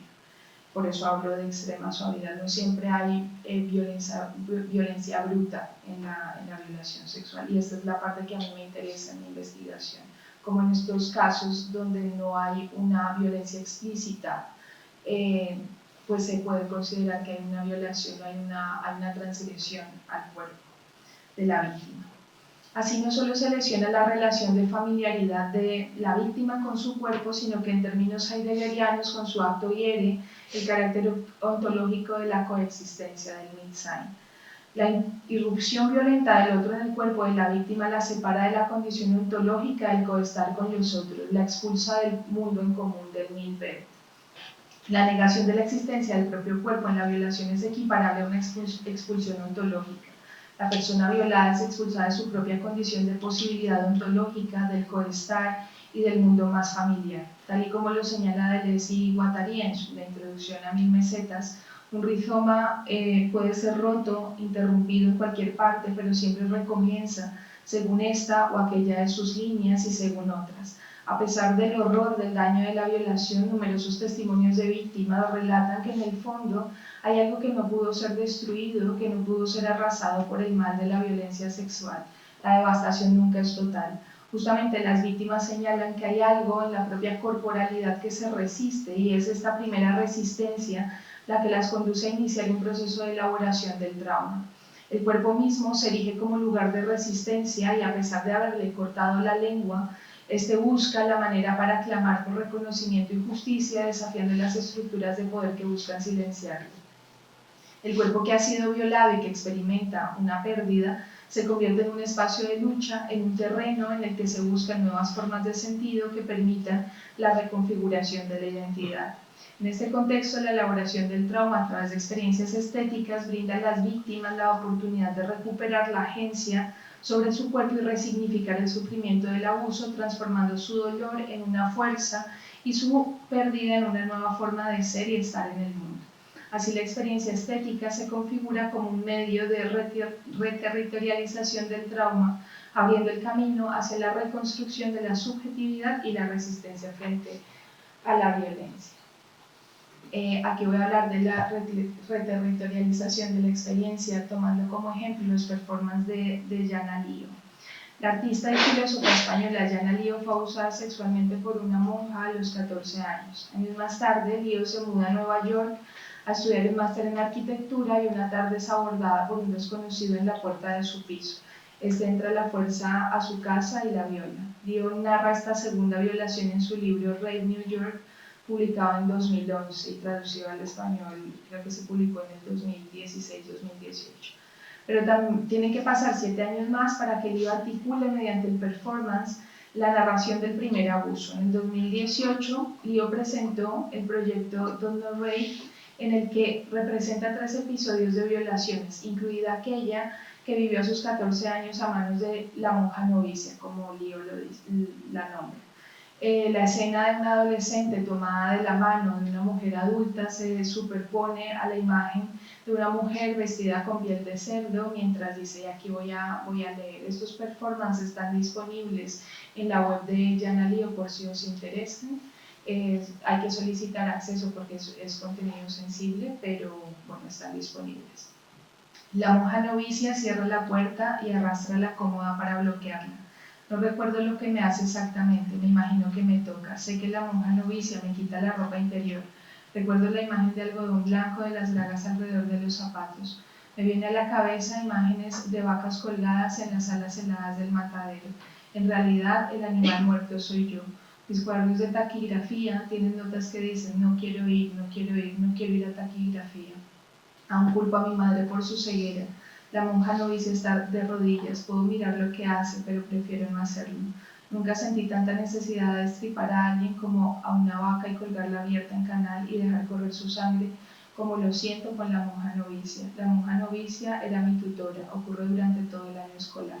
Claro, los testimonios son desgarradores, es decir, como no pueden ser de otra manera, pero la elaboración justamente del poder nombrar la experiencia a través de un espacio en el que es seguro, en un performance, en un teatro, en donde la víctima se acerca de nuevo a su experiencia y le pone otras palabras o las palabras que quiere, con las que quiere nombrar de nuevo una experiencia que es inarticulada, que ha petrificado el lenguaje, pues es supremamente sanador. Las imágenes de las salas del matadero aparecen como una especie de flash que interrumpen en medio de la narración. Deleuze señala que la desterritorialización es un proceso de ruptura de las estructuras existentes, mientras que la reterritorialización es un proceso mediante el cual las nuevas formas de organización surgen a partir de esa ruptura. Y aquí cito, un organismo desterritorializado respecto al exterior, indica Deleuze, se reterritorializa necesariamente en sus medios interiores. El performance, como una forma de hacer cuerpo con el trauma, permite que la experiencia inarticulada encuentre un canal de expresión. En la práctica del lío, el cuerpo no es solo un medio a través del cual se representa el trauma, sino un sujeto activo que lo transforma y le da unos significados. En el documental Procesión, transmitido en el 2021, producido por Netflix, 6 hombres víctimas de abusos sexuales por parte de sacerdotes en Estados Unidos exploran y procesan su trauma a través de la terapia teatral, del drama therapy. Mediante la representación de sus experiencias en cortometrajes logran tomar distancia del sufrimiento vivido, permitiéndose una nueva forma de catarsis. Los relatos de estas víctimas reflejan la profunda importancia que la vida religiosa tenía en la estructura de su mundo. Fueron niños criados en familias fuertemente vinculadas a la Iglesia Católica, educados en colegios religiosos y formados en los valores del cristianismo.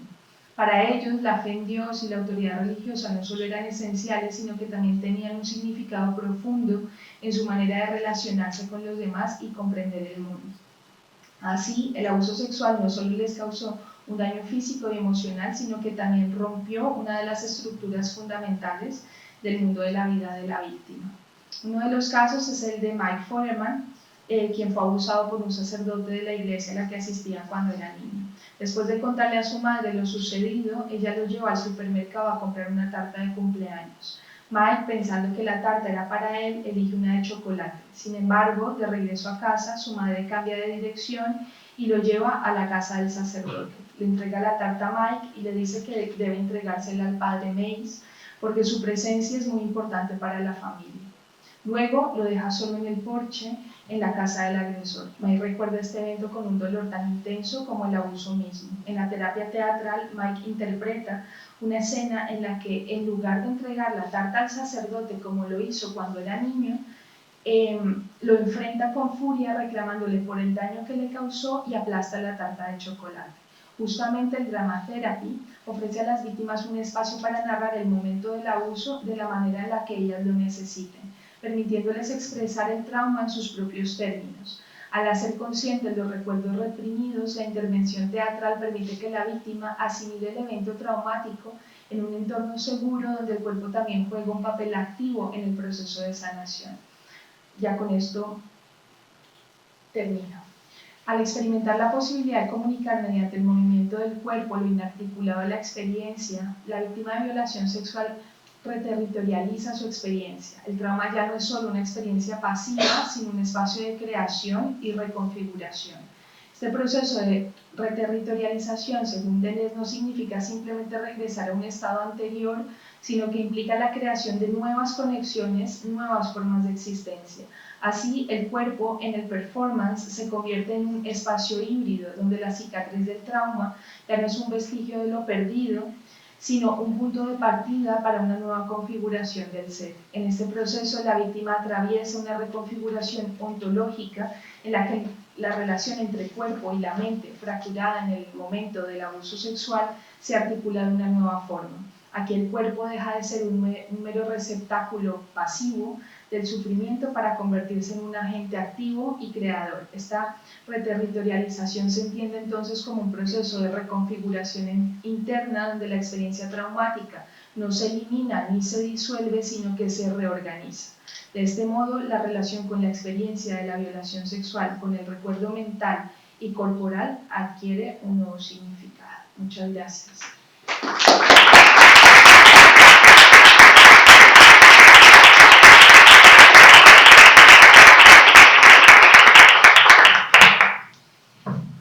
Bueno, muchas gracias, Lorena. Y ahora abrimos ronda de preguntas. Podéis preguntar a quien queráis, a la pareja.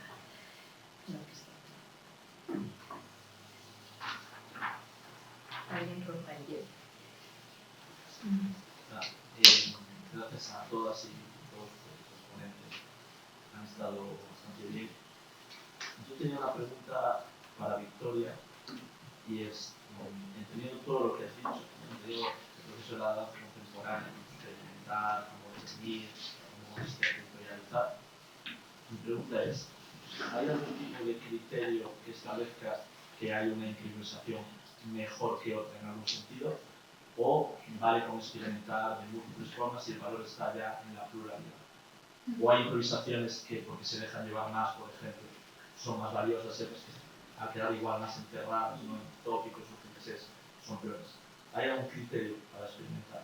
Me encanta esta pregunta porque cuando estaba ensayando la ponencia con Guille, que es uno de mis amigos que no ha podido venir, me preguntaba, ¿hay un criterio de fracaso en esa máquina que se constituye de repente? O sea, diría que lo que hay en una clase de investigación de movimiento es un espacio bastante seguro en el que no hay fracasos, o sea, no hay fracasos como tal. Sí que puede pasar que quizá un agenciamiento, una máquina de improvisación, vamos a llamarlo así, no funcione del todo contigo y no genere cambios en tus códigos de movimiento. Creo que si yo tuviese que hablar de una dinámica de improvisación que fracasa más que otra, tiene que ver con la capacidad que tiene esa dinámica de producir o no cambios en la forma en la que tú te mueves. Si quieres te leo un fragmento os leo a todos, un fragmento muy chiquitito del prólogo del libro de Lucas, que tuve el placer de estar en sus clases este fin de semana, justo antes de venir aquí, pude verlo. Dice, cada clase parte de un foco de experimentación particular que nos permite adentrarnos en una experiencia kinético-perceptiva específica. De lo que se trata en cada una de ellas es entrar en un contexto determinado, para abrir la sensación al moverse y la multiplicidad que de ahí se genera. Es decir, se propone una acción concreta, sería ese protocolo de experiencia, ese programa que se pone en funcionamiento, para generar sensaciones que potencialmente son infinitas. El intento es que a partir de estas pautas que se dan en clase se pueda salir del automatismo de movimiento. O sea, yo sí que diría que sí, permaneces en el automatismo, no consigues que esa máquina de improvisación genere algún cambio, produzca algo nuevo, que es el objetivo de la clase de danza contemporánea, podría hablarse en cierto sentido, con mucho cuidado, de fracaso de esa máquina.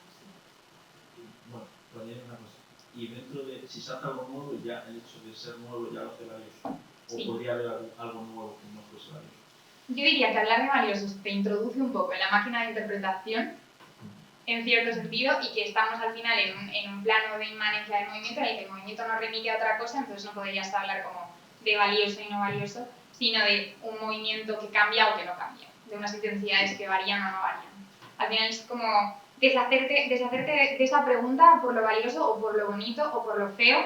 Tiene mucho que ver con el ejercicio de destruir la máquina de interpretación que sucede cuando llegas a clase de danza contemporánea con un montón de codificaciones en tu cuerpo. Yo venía de danza clásica, para mí fue una absoluta angustia tratar de conquistar el derecho a la significancia del cuerpo y un plano de inmanencia del movimiento mismo que no remite a otra cosa. esa parte de la destrucción de la máquina de interpretación para mí es de algún modo el éxito de construir paralelamente la máquina de experimentación. Gracias a ti.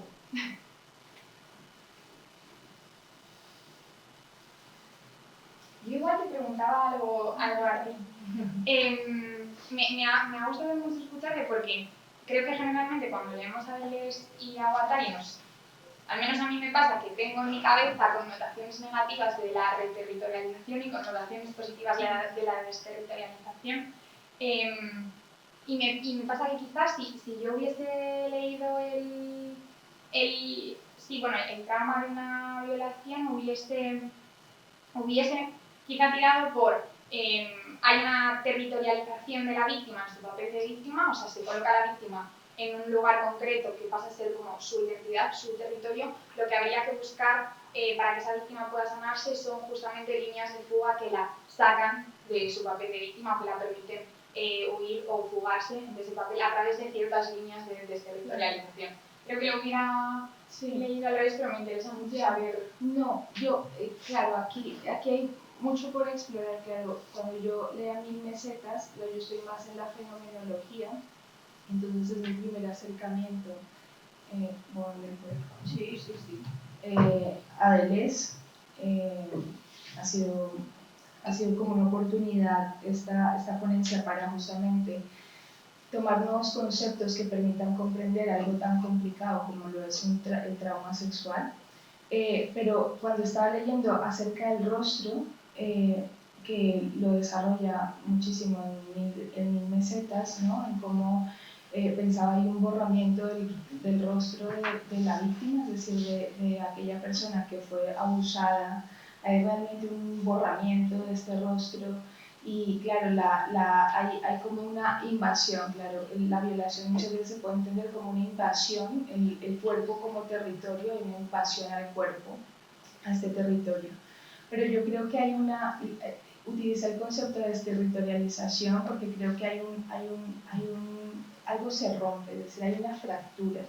Y quizás esa fractura no es que, es decir, que haya un antes y un después, porque generalmente, es decir, las víctimas no quieren sentirse encapsuladas, es decir, únicamente por lo que pasó, son más allá. Son personas que van más allá del propio acontecimiento que ocurrió en un momento determinado de sus vidas, pero sí que hay una fractura que genera que justamente el modo en el que yo la describo es una fractura ontológica, hay una ruptura con el propio cuerpo, pero también con el mundo de la vida de la víctima, dependiendo del lugar en el que ocurra el abuso y la violación. Y la reterritorialización, claro, es como el modo en el cual a partir de esa ruptura, de esa fractura, como a partir de ahí se construye algo, otra cosa, y hay un nuevo significado de la experiencia, y es el significado que la víctima quiere. Claro, el tema del rostro me parece, o sea, lo voy a seguir explorando, porque es supremamente útil el concepto para entender cómo es un poco con Levinas, pero Levinas lo trata en un modo muy distinto al que lo hace Deleuze y Guattari, en el cual yo estoy un poco más enfocada, pero sí que permite pensar el hecho de si hay una borradura del rostro y cuál es el rostro de la víctima, es decir, la víctima tiene un rostro. Hay generalmente con todos los casos, por ejemplo, del caso Errejón y que traigo un caso muy mediático, ¿no? El rostro de la víctima, cómo debe ser la víctima. Culturalmente hay como un check de lo que tiene que cumplir la víctima para ser realmente tratada como víctima. Claro, ahí tiene que haber un cuestionamiento de todas esas estructuras culturales que como que determinan el rostro de una víctima. Hay víctimas que son diversas y muchas víctimas que no hablan o que son diversas, es decir, que no son solamente mujeres o niños, sino que también hay hombres de distintos géneros, es decir, es un acontecimiento, una experiencia que viven muchísimas personas, entonces es un poco eso. Y yo te quería hacer también una pregunta, porque me parece muy interesante tu ponencia y sobre todo que tú haces tú haces clases de investigación, o sea, tú has lanzado, ¿no? Sí. Y eso me parece muy interesante porque, claro, la experimentación la has vivido tú misma en tu propio cuerpo.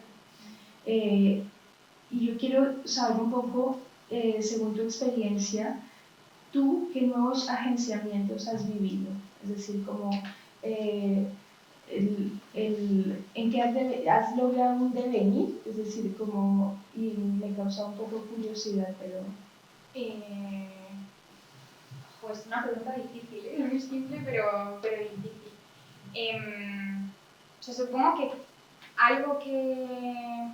O sea, quizá si tuviera que sacar la mayor enseñanza de las clases de investigación en movimiento, creo que no son agenciamientos concretos o sí, como productos concretos, sino el hecho de realmente crear un campo de inmanencia del movimiento, de realmente conquistar un derecho a la significancia de ese movimiento y meterme en una investigación que no remite nunca a otra cosa que no tiene por qué ser juzgada por trascendental, sino generar pues eso, este campo de inmanencia en el que se producen cambios.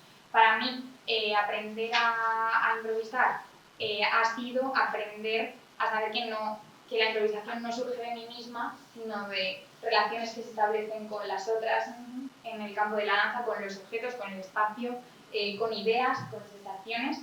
De repente, darme cuenta de que lo que surge nuevo no depende de una creación de mí como genia de la danza, sino de ponerme en relación y seguir esa línea y ver qué cosas aparecen y luego cambiar un poquito la línea y ver qué cosas aparecen ahí. Creo que es como mi gran descubrimiento de la danza contemporánea. Ahí, por allá. Pues, yo tengo una pregunta también para Lorena. Me ha gustado mucho la exposición y me ha parecido muy interesante ahondar en el trabajo del trauma a partir del teatro, más sabiendo el lugar que tiene la teatralidad dentro de Deleuze y Guattari. Y ha habido una frase que has dicho que es expresar el trauma en sus propios términos. Y quería preguntarte si podías como ahondar un poquito por ahí, porque no sé si te refieres a una cuestión de apropiarse del dolor de uno mismo o de entender el trauma en los términos del trauma, como generar una separación con el trauma o todo lo contrario. Aquí es una pregunta súper interesante, muchas gracias. Claro, el trauma, generalmente, aquí va en doble vida, ¿no? Como investigadores, como filósofos y también como víctimas, ¿no? Entonces, primero, como investigadores, cuando se habla con una víctima, muchas veces se espera que haya un relato que tenga un sentido, ¿no? Que no sea entrecortado, sino que y hay muchos silencios, hay expresiones de dolor y ya solo en esa expresión, o sea, tú como investigador, el poder narrar y convertirte en un intérprete de testimonio de la víctima, ahí entra un poco el darle la voz al trauma, ¿no? Que sea el trauma de la víctima el que hable, no sea yo como investigadora, como intérprete de pronto en el buen sentido, yo estando un poco aquí arriba, un poco como superior, traduciendo aquello que la víctima no puede traducir, sino simplemente ser un canal mediante el cual el trauma también hable y se abra paso en la investigación. Luego, en la otra vía es el relato de la víctima, claro. Como hablaba Legui, lo que dice Legui, hay una petrificación del lenguaje, no se puede hablar, se le corta la lengua, ¿no? El mito es supremamente poderoso en ese sentido porque revela cuál es la dificultad de poder articular palabras después del trauma, aún en el momento de la violación, ¿no? El solo sí es sí, el no es no, si dijo que sí o si no, muchas veces no es posible hablar, ¿no? Porque está la invasión que se petrifica el lenguaje. Entonces, justamente el dejar hablar al trauma tal y como es que se exprese como se necesita expresar. Muchas veces se necesita expresar, muchas veces sin palabras, ¿no? simplemente con un movimiento, con el ejemplo de Mike Foreman, el de la tarta, ¿no? El aplastar la tarta, lo que él necesitaba era aplastar la tarta. Y entonces es generar esos espacios para que las víctimas puedan expresar, no solamente mediante el lenguaje, sino como lo necesiten y como lo quieran narrar, ¿no? De un modo tan crudo como lo hace Jana Leo, ¿no? Con la imagen de las vacas en el matadero, ¿no? Es muy crudo, pero ese es el modo en el cual ella lo necesita hacer. Y ahí yo creo que lo que hay que hacer es abrir el espacio para que eso salga. Si del modo en el que salga no puede salir de otro modo, el horror que está ahí, o sea, no puede salir bonito, quiero decir, no puede salir estéticamente precioso, sino que sale de un modo en el cual muchas veces como sociedad no estamos preparados para que salga de esa manera, sino que justamente tenemos que deconstruir nuestro modo de comprender los modos en los que necesita salir el trauma.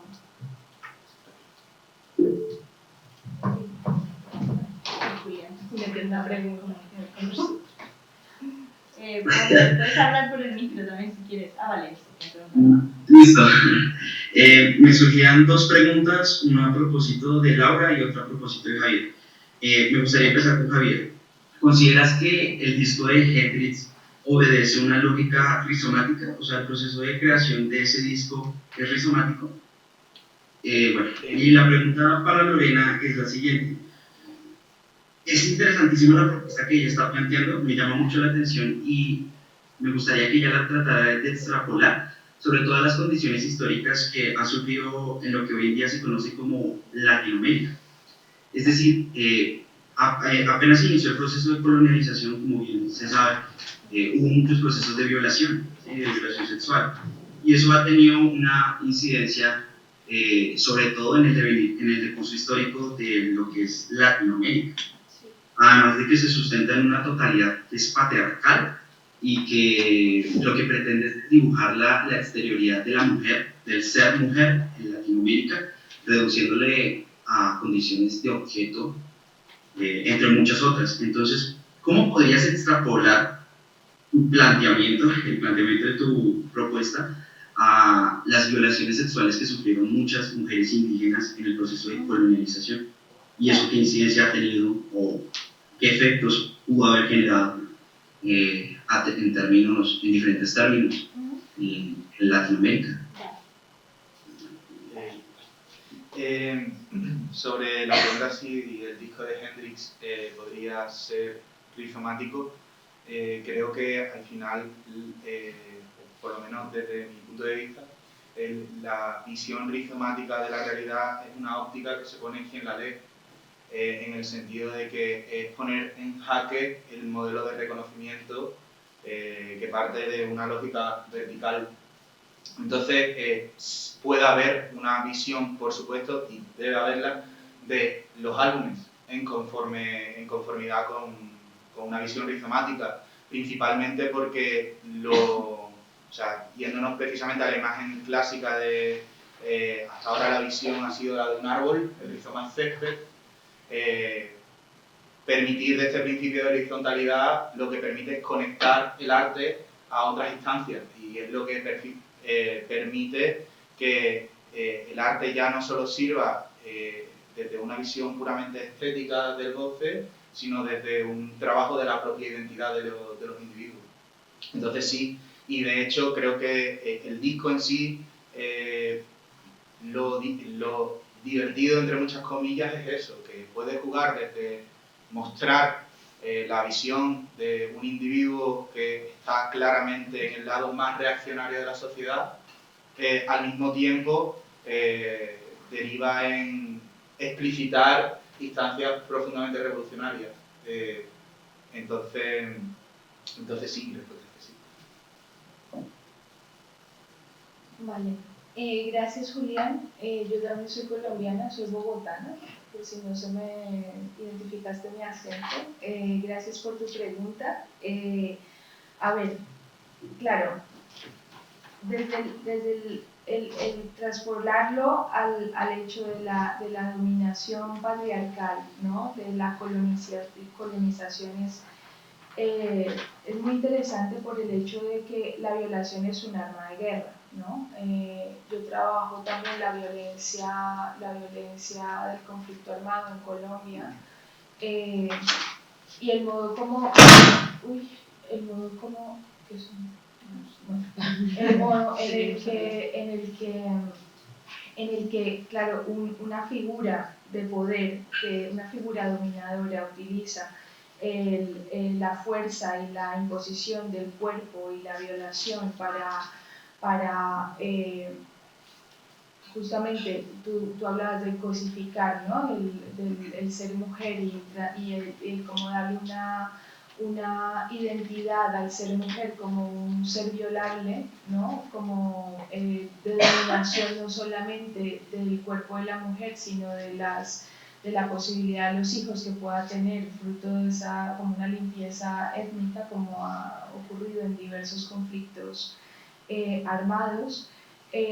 Pues bueno, es decir, es utilizar la violación como un arma de guerra, como un arma de dominación más, y no creo que haya una diferencia en el hecho de la colonización a los conflictos armados o la utilización en diversos conflictos. O sea, lo que esto tenga que ver con respecto al hecho de los indígenas, la experiencia de las mujeres indígenas que fueron violadas, y a partir de ahí hay todo un proceso de colonización y de mezcla.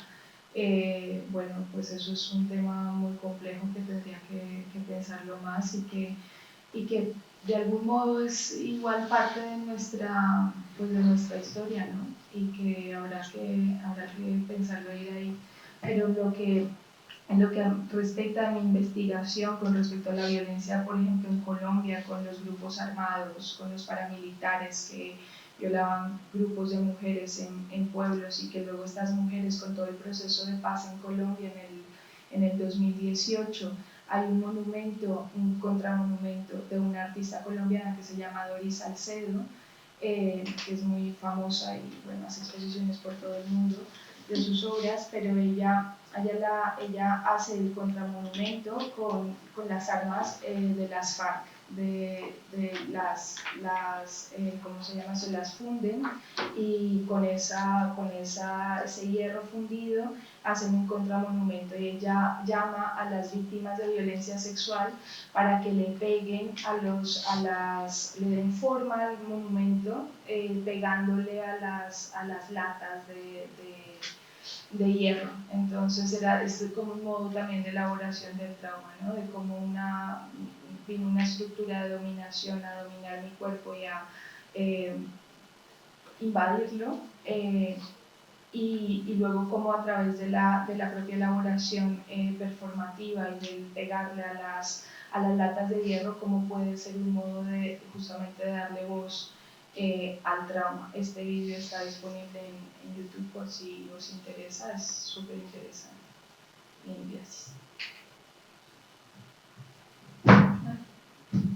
Bueno, yo tenía dos preguntas, si nadie me lo pregunta. Una para Julián y una para Javi. A ver, empiezo por Julián. Es que no sé cuánto de familiarizado estás o si conoces a María Zambrano, que es una filósofa española, pero ella también como que propone esta idea, ¿no?, de que la razón moderna ha dejado fuera del conocimiento, de la posibilidad del conocimiento, como muchas zonas de la realidad, ¿no?, con estos intentos como de cientificismo tal. Y ella habla precisamente como de este foco que ha puesto, ¿no?, la razón moderna, dejando un montón de zonas en oscuridad. Pues ella habla de estar despiertos en la oscuridad, ¿no?, precisamente de cómo traer otra vez bueno, volver a hablar como de todas esas zonas que han quedado ocultas durante tanto tiempo. Entonces, no sé, bueno, me ha recordado lo que has hablado tú de esta luz negra o luz oscura, no recuerdo. No sé si crees que puede haber algún tipo de relación o resonancia entre ambos conceptos. Eso por una parte.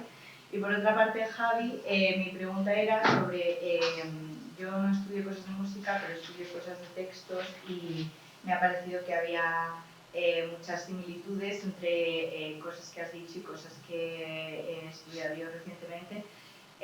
Esta cuestión de las canciones como no totalidades, ¿no? Y este cuestionamiento a la idea de Schoenberg de que hay una intención del autor antes de crear la obra en la que ya está como concebida toda la obra en su totalidad completamente, ¿no?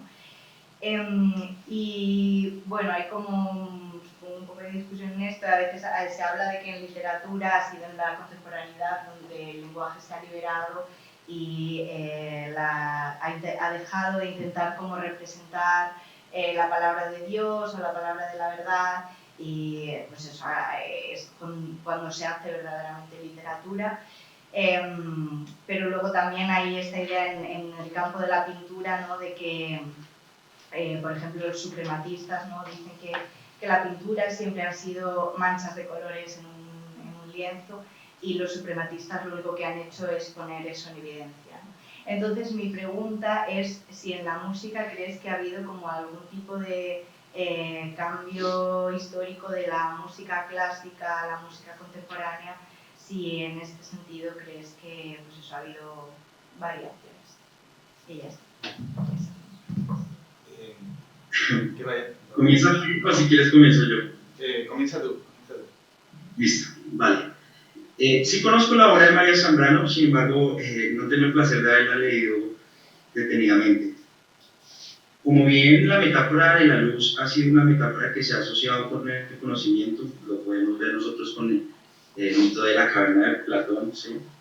Y que ésta se ha recrudecido sobre todo en la Edad Media, ¿no? Porque empezó a tener una vinculación escatológica como con el cristianismo y, en fin, de que la luz representa a Dios, Dios es verdad.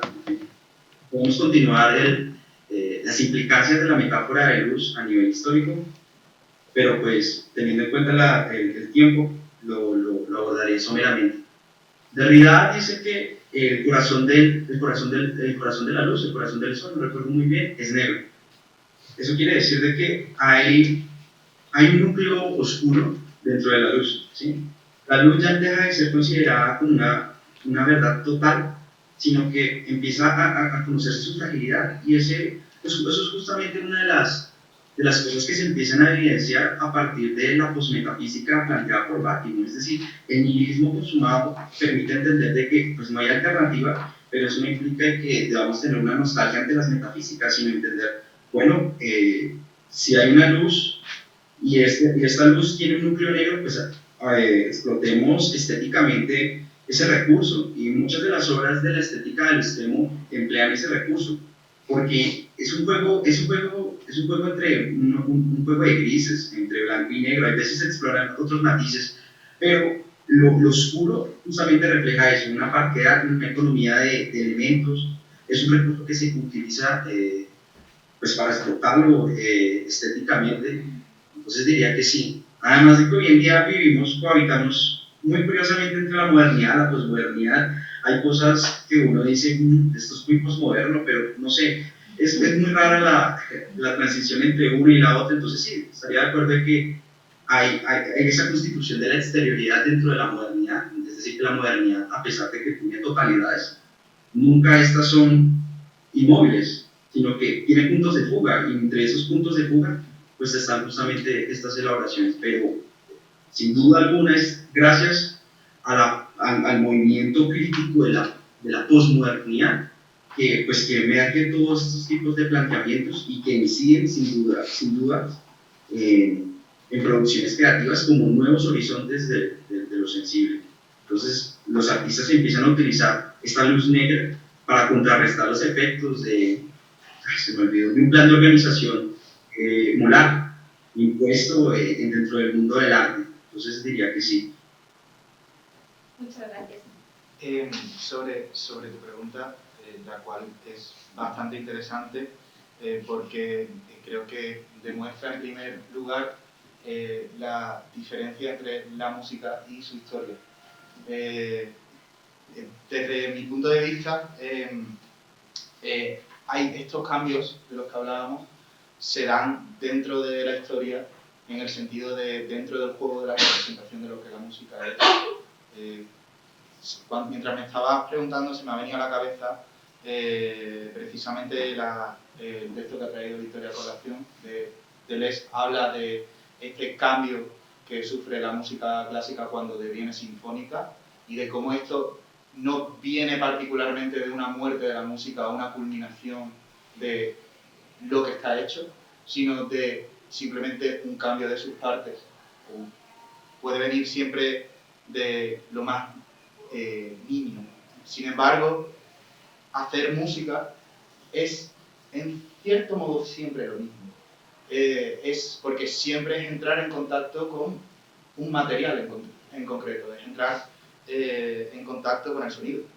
En el caso de los textos, estoy totalmente de acuerdo contigo en que hay una similitud, porque, no sé, aquí todos escribimos y hacemos textos y no sé si os ocurre que es muy difícil escribir con pretensiones. Como buscando lo que uno quiere escribir es imposible. O sea, yo personalmente para este guión creo que he estado más tiempo intentando escribir que escribiendo. Entonces, eso es lo que demuestra que es necesaria una introducción del individuo en el material que está trabajando. Y eso no cambia. Cambia para el individuo. Y sus consecuencias y la forma en la que luego se va a capturar esa representación podrá significar más o menos para la historia del arte. Pero creo que uno no debe hacer arte pensando en la historia del arte. Y precisamente sobre esto que tú decías, Derrida tiene un texto de la diseminación que habla sobre el injerto, que habla precisamente de cómo el que escribe o el que pinta tiene que entrar en el espesor del texto. Y esto significa muchas veces como que atravesar el texto mismo, mirar el texto fuera del propio cuadro, salirse del propio marco. Entonces, a tu pregunta, hay cambios en la historia de la música que están muy bien y están todos los historiadores de la música estudiándolo. A mí no me interesan mucho, de hecho los desconozco. Es irónico porque el Schoenberg mismo supuso un gran cambio para la música clásica, introdujo la música serial. Pero en el hacer música, lo interesante y sugerente es eso, que todos entramos siempre con esa materialidad encontrada. Y yo tenía una pregunta más para Victoria, porque ha presentado una máquina muy interesante, que es la máquina mirada de venir cámara. Y a mí se me ha venido a la cabeza todo este juego del mirarse en Foucault como la vigilancia o en Sartre como la mirada impositiva sobre el otro. Pero yo creo que no estabas hablando en esa frase. No, me parece. Entonces me ha generado mucha curiosidad por si podías un poco explicar cómo es eso de que la mirada se vuelva cámara en la danza. Vale, sí. O sea, era un ejercicio concreto que hicimos en el taller pasado con Lucas. Básicamente lo que se hace es tratar de situarte siendo una cámara de otra persona que te hace de modelo. De modo que, situándonos todas en el espacio, yo haciendo de cámara y esa otra persona que es mi compañera de modelo, mi forma de mirar cambia mucho a cómo sería si simplemente estoy bailando. Cuando simplemente me muevo, la mirada muchas veces lo que hace es ayudarme a orientarme, a no chocarme, etcétera, etcétera. Pero cuando hago como ese camaradear o devenir cámara de la mirada, mi mirada es afectada y tiene el poder de afectar de otra manera. O sea, la modelo tiene que abrirse a ser vista por una cámara que la está mirando fijamente, que no es efectivamente una cámara, es una cámara de mi mirada. Y yo miro además el espacio, la relación de mi compañera con el espacio, a mi compañera en sí misma, el detalle, el plano, la perspectiva. Me alejo, me acerco de mi compañera de maneras muy diferentes a como lo haría si mi mirada estuviese en el territorio en el que generalmente está funcionando. Es un poco eso, una cosa que es una cosa en su territorio, desterritorializarla gracias a otra desterritorialización con la que constituyen una máquina que se pone a funcionar y aparecen cosas que normalmente pues no están. Tu mirada no funciona así, la cámara tampoco funciona así porque hay efectivamente una tecnología, hay un agenciamiento de la mirada y la cámara que es otra cosa. Gracias. ¿Alguna pregunta más? Yo tengo una pregunta para Lorena, que es la de si este silenciamiento de la víctima. ¿Sí qué, perdón? Hablo un poquito más alto. Que yo tengo una pregunta para ti, que es la de si cabe la posibilidad de que este silenciamiento de la víctima, esta petrificación del cuerpo, que las tú estudias de una manera tan orgánica con esa pérdida de lengua, va a tener también con el hecho de que se les exija hablar en unos códigos que borran esa historia, en una cultura de base que es ya la de la violación, y de alguna manera, y pensando ahora mismo en la política cultural de las emociones, es la ACME, que yo recuerdo que como que las veces que el dolor de alguna manera hay que aprender a leerlo en la misma intensidad en la que emerge. Entonces yo me pregunto si junto con ese acto que es la violación y el genera un trauma, está también todo este llamado que hace que hay una posibilidad de hablar de la violación en los términos de la violación, si no es pues ese silencio como una bipolaridad que lo que nos hace es sacarnos de unos códigos hegemónicos dominantes. Sí.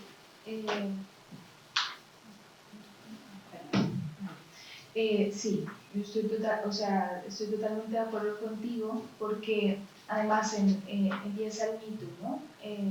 Y entonces, ¿cuál es el mensaje de la cultura? Habla, ¿no? Denuncia. Pero habla en qué términos, ¿no? En los que te podemos escuchar, ¿no? Y tienes que hablar de lo que hablaba hace un momento, ¿no? En tales términos, y si no hablas así, pues no eres víctima, ¿sí? Y te excluimos, ¿no? Y no atendemos a la elaboración del trauma. Muchas víctimas no necesitan denunciar, ¿sí? Porque no quieren denunciar. Simplemente lo que necesitan es un reconocimiento o una comprensión de lo que les ocurrió, ¿sí? Y sí que después del Me Too yo he notado, y hay muchas críticas con respecto a esto, en que hay como una imposición, como que hay una imposición cultural a que se tiene que hablar y que se tiene que denunciar, pero solamente también determinadas tipos de víctimas, no todas, ¿no? Porque si un hombre ha sido víctima, no sé si lo habéis visto en Twitter, que muchos hombres cuando decían como yo no me atrevo a denunciar, ¿sí? Ni a hablar, porque es que por supuesto la mayoría de víctimas han sido mujeres, y yo me siento en parte culpable de lo que los hombres y el patriarcado les ha hecho. Yo me siento como una víctima de menor rango, ¿sí? Con menores derechos, porque no soy un hombre heterosexual, ¿sí?